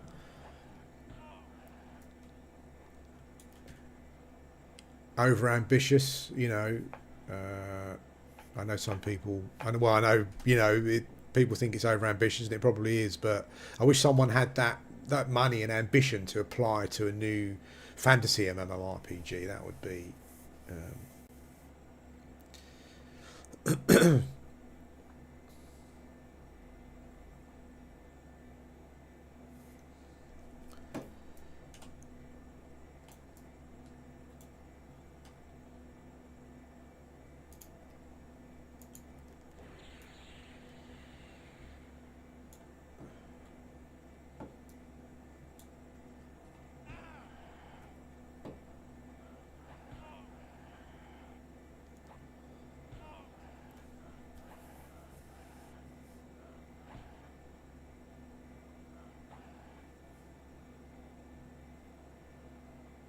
Yeah, I mean, uh,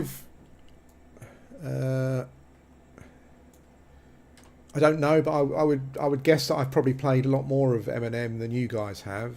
Um,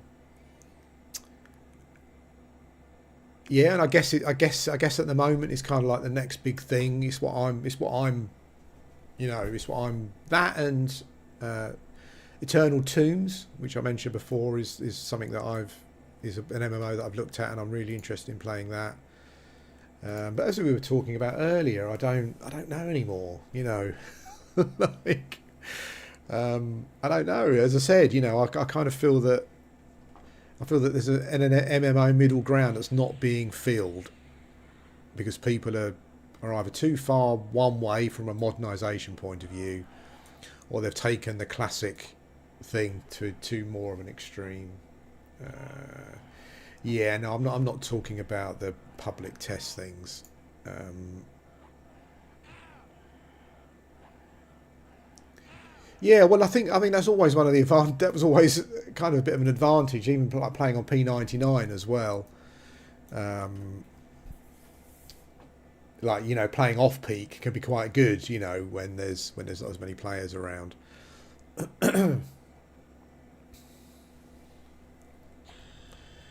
Ding, dingy, ding, ding. There we go.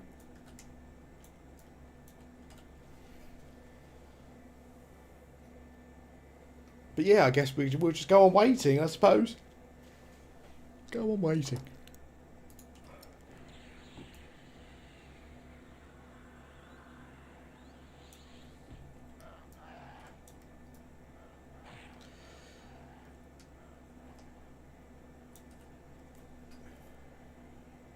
I think this thing about being too picky is probably get to a point where I think I got to a point where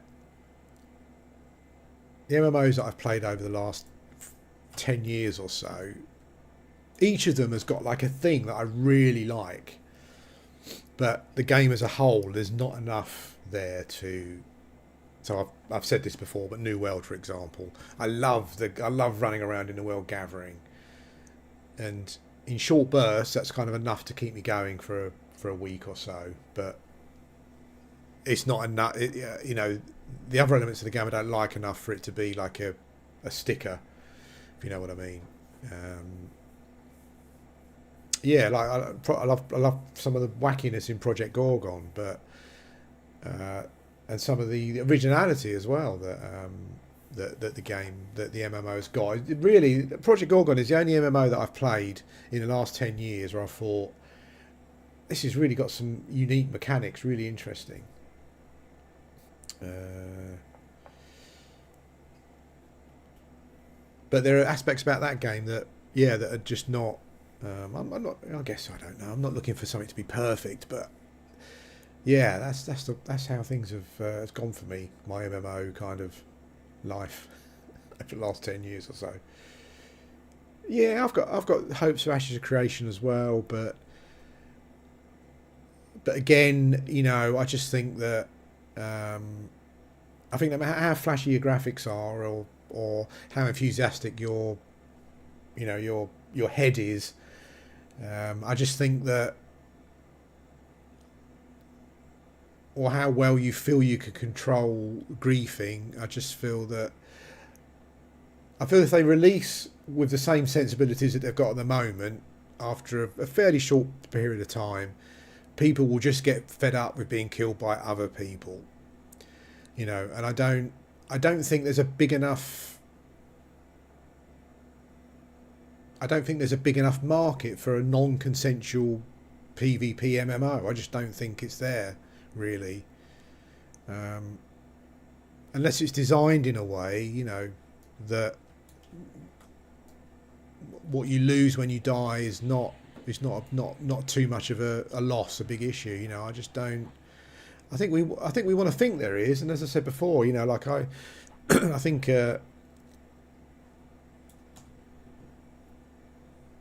MMO RPG that is designed around player conflict to a certain extent, but it's not. But you don't have to get involved in it. It's difficult. I know New World's trying to do that. It almost feels like you have to have two games, doesn't it? Really. I mean, one of the issues I think that New World's got at the moment is that whenever it releases a new weapon, from a PvE aspect, they're very underwhelming because they have to be balanced for PvP. So it's all feel very similar. I believe it is. I think outside of towns, it's all PvP. I think. I'm not sure. Check that. That was the last I heard anyway. I think it was. And what they're trying to do is come up with a like a criminal system that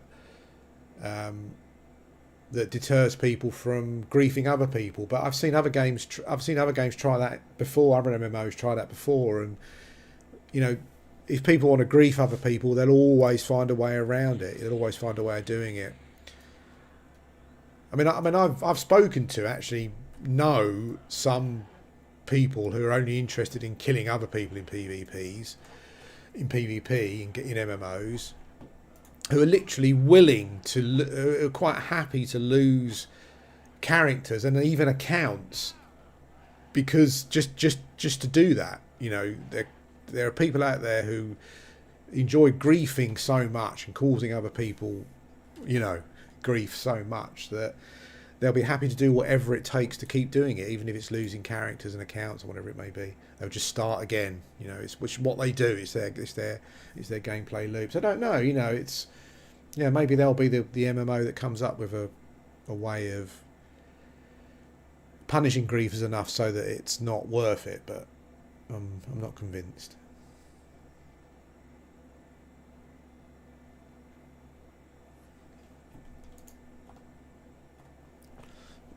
but I haven't pledged to that game yet because Pantheon was the last game I pledged to, and that's it. I think I'll pay for it when it comes out.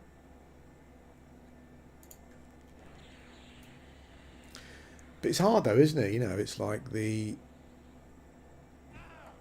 FOMO. FOMO's big in the MMO community. I said at the start of the video, I woke up to an email this morning inviting me to play in an MMO that I probably can't mention, but it's had its fair share of issues recently, shall we say. But it's like a 24-hour load test thing that I've been invited to. And then I kind of clicked on the forums and I saw that at the moment the server is currently up and running for players who have done a pre-alpha pledge. So then I go on to it and I'm like, oh, how much is it to get pre-alpha access so I can just play this new MMO that I haven't played yet? And it's like, it'd be good, wouldn't it, to play a new MMO, particularly this one that has gone through a lot of adversity recently, just to see what it's really like. And then you notice it's like a few £100 to get access to it, and then you're like, oh, and I'm like, no, come to your senses. Don't be an idiot, Bob. And then there you go.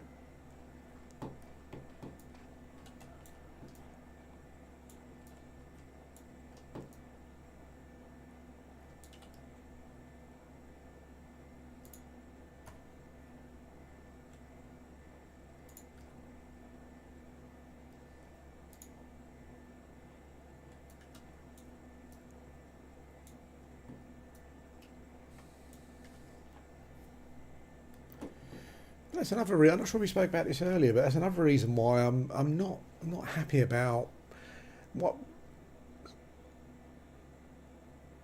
why I'm not sure it's good development practice to let players in early. I don't know. Like if you can really trust them, I think it's fine. But what I've noticed, what I've noticed with getting into MMOs at an early stage, and you go on to the testing forums or the testing Discord thing, is that there are players there who get in early and they just want to gatekeep the game. You know, I don't. We spoke about this earlier on. I don't know why. I don't know if for some reason they love one of the developers. Maybe one of the developers was involved in the game in their past that they really loved.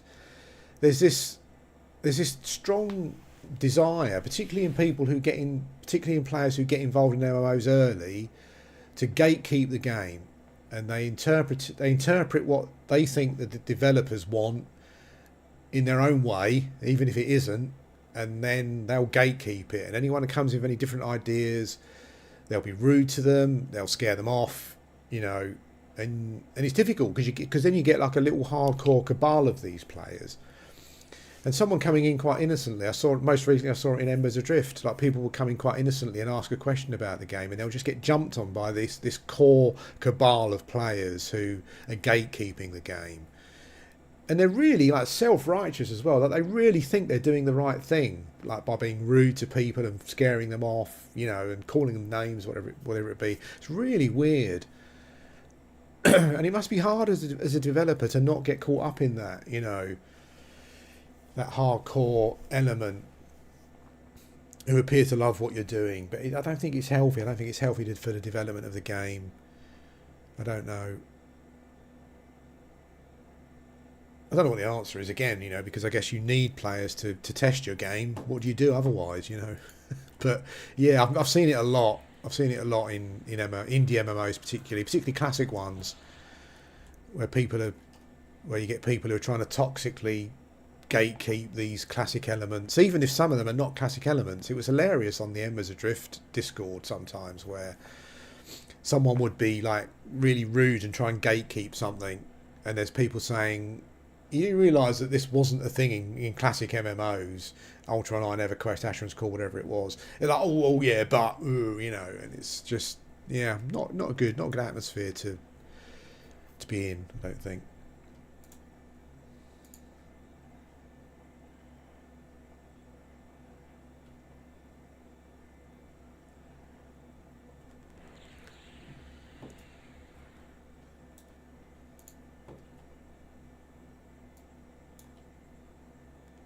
Oh, let's see if we get a bit of excitement here, shall we? No, just the one. Rumours VQ3, yeah, but what's it? I can't imagine it's going to be anything like EverQuest. I imagine it will be a... Is it Daybreak? I mean, Daybreak have not got the best reputation at the moment for things like cash shops and stuff, so...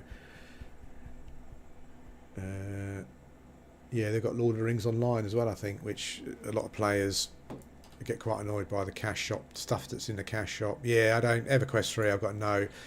You know, I've got less hope for EverQuest 3 than I have Pantheon, I think, at the moment.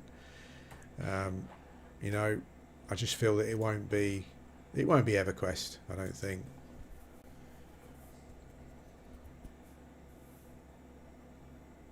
And when I say that, I don't mean that it won't be the same game. I just mean it won't have the same sensibilities, the same design philosophy. I just think it'll be...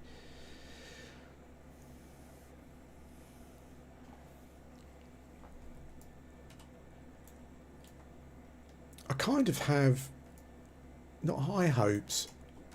I'm hoping that Amazon are currently working on a new Lord of the Rings MMO, and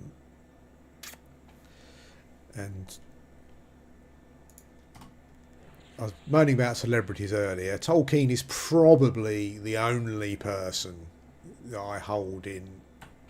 The only person who I don't actually really know, who I hold with some kind of reverence and worship. And so, you know, I'm kind of hopeful because I would desperately like a new Lord of the Rings MMO to be good. Uh, but at the same time, looking at some of the design, I guess it's a different team, but I just don't trust Amazon. You know, I don't trust them socially or culturally. When I look at what they did to Rings of Power, I just see that in MMO form. I don't know, you know.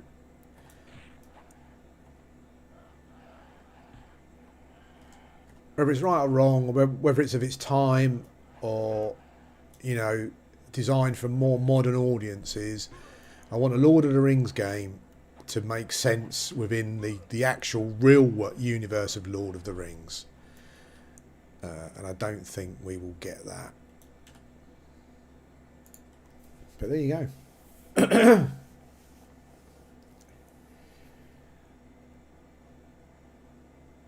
Yeah, it'd be interesting to see if EQ3 is like has a console release as well, or a mobile version. Surely not. It can't be.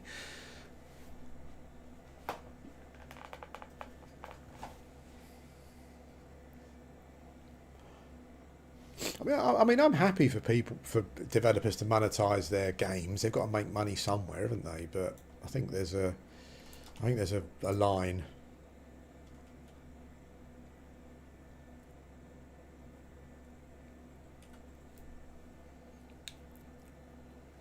I actually played through Diablo Immortal when it came out, and I quite enjoyed that. And I actually got quite a lot of gameplay out of it, just for free, really.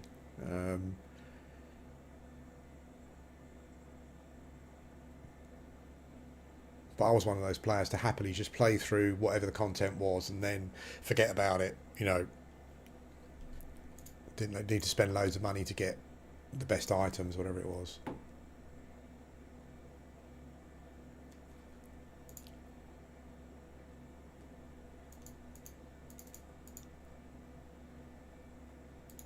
Yeah, but anyway, new Lord of the Rings MMO. Oh, we can only hope.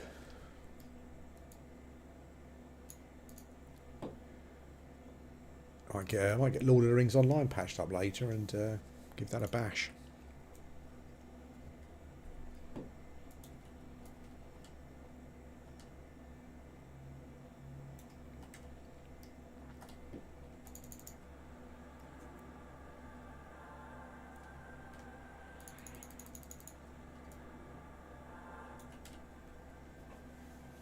Not sure if anyone else. I think we spoke about this a little bit earlier on as well. I don't know if anyone else kind of thinks they've kind of moved on now from MMOs. I don't know. Sometimes I think that. But then, like an EverQuest, a P99 video. Although I don't seem to be a huge amount of people doing P99 videos anymore.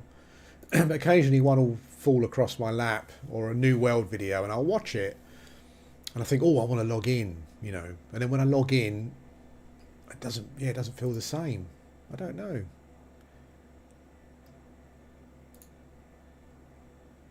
I still game a lot, but just not MMOs.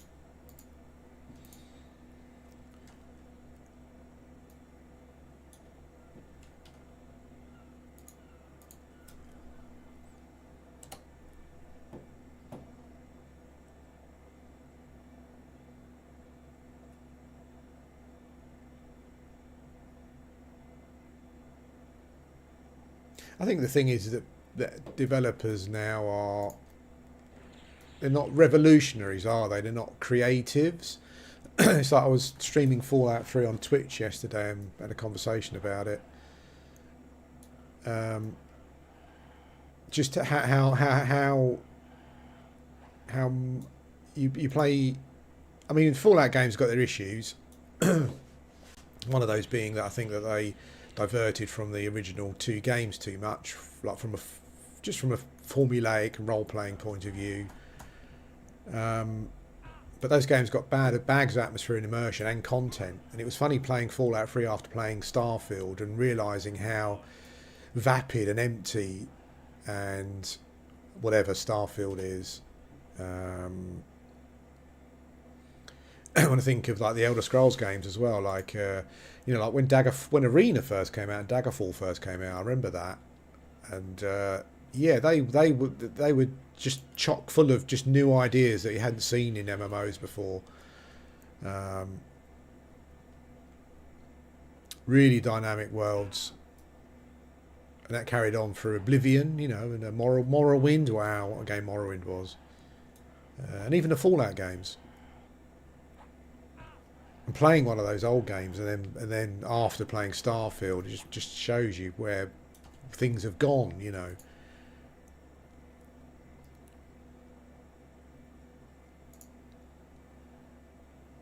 And developers of even single player games, I don't understand this.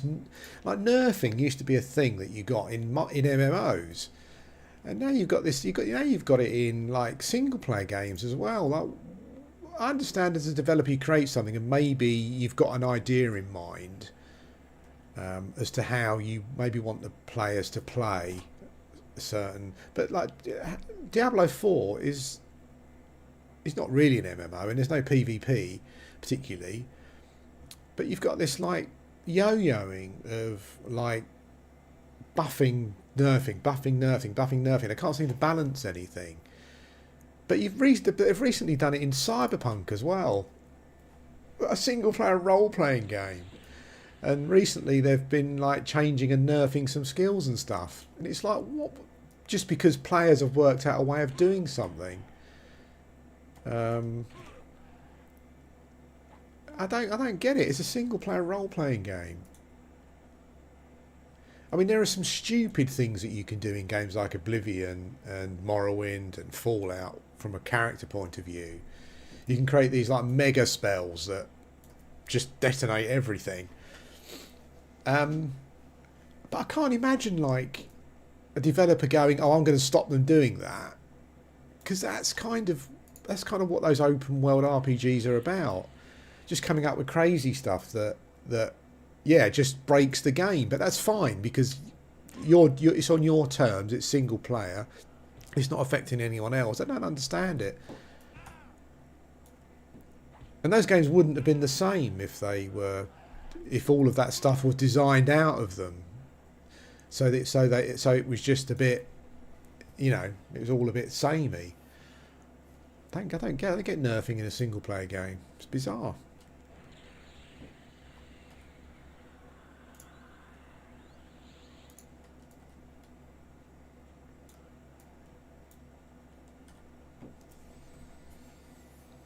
Does anyone get a bit precious about stuff as well? I do. I got a bit precious about Dragon's Dogma the other day. Because I don't know if it was Asmongold reacted to like the trailer for Dragon's Dogma 2. And suddenly all of these people have come out of the woodwork reacting to it. All Dragon's Dogma, look, going on like they're some kind of expert. And I'm like, I was there at the start, mate. What's all this? Getting a bit precious about it, I was. All these people now suddenly like Dragon's Dogma. They never heard of it until Asmongold had reacted to it. It was funny. I was making myself laugh afterwards. All these people, look, you never heard of Dragon's Dogma, mate, have you, until now? Game's been out for 15 years. That was funny. As I said, I made myself laugh.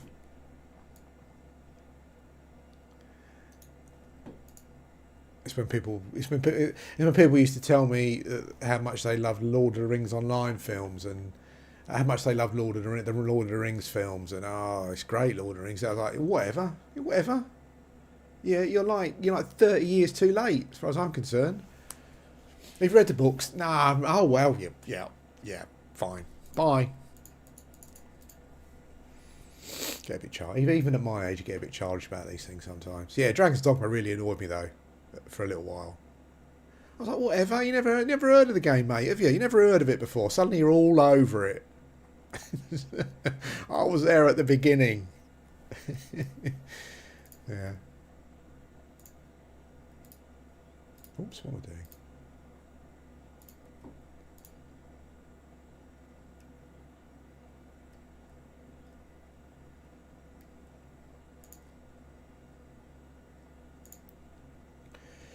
I went down this weird YouTube rabbit hole yesterday. I'm sure everyone must do this, where I don't know why, but some video was recommended to me. It was some old English bloke. You know, it's quite posh. I think he talks about social and cultural stuff. That's probably why it's recommended to me. And this video was about him. Apparently, he'd been into some city centre like Cambridge or something, and he'd got a parking camera had caught him, or one of these, you know, like low emission zone cameras had caught him in there, and had sent him a fine. He didn't pay it. You know, he was going on about, oh, I didn't know about him, that sort of stuff, but whatever, you know. And he said some bailiff turned up at his house just randomly out of the blue, he said, and was requesting £500 fine.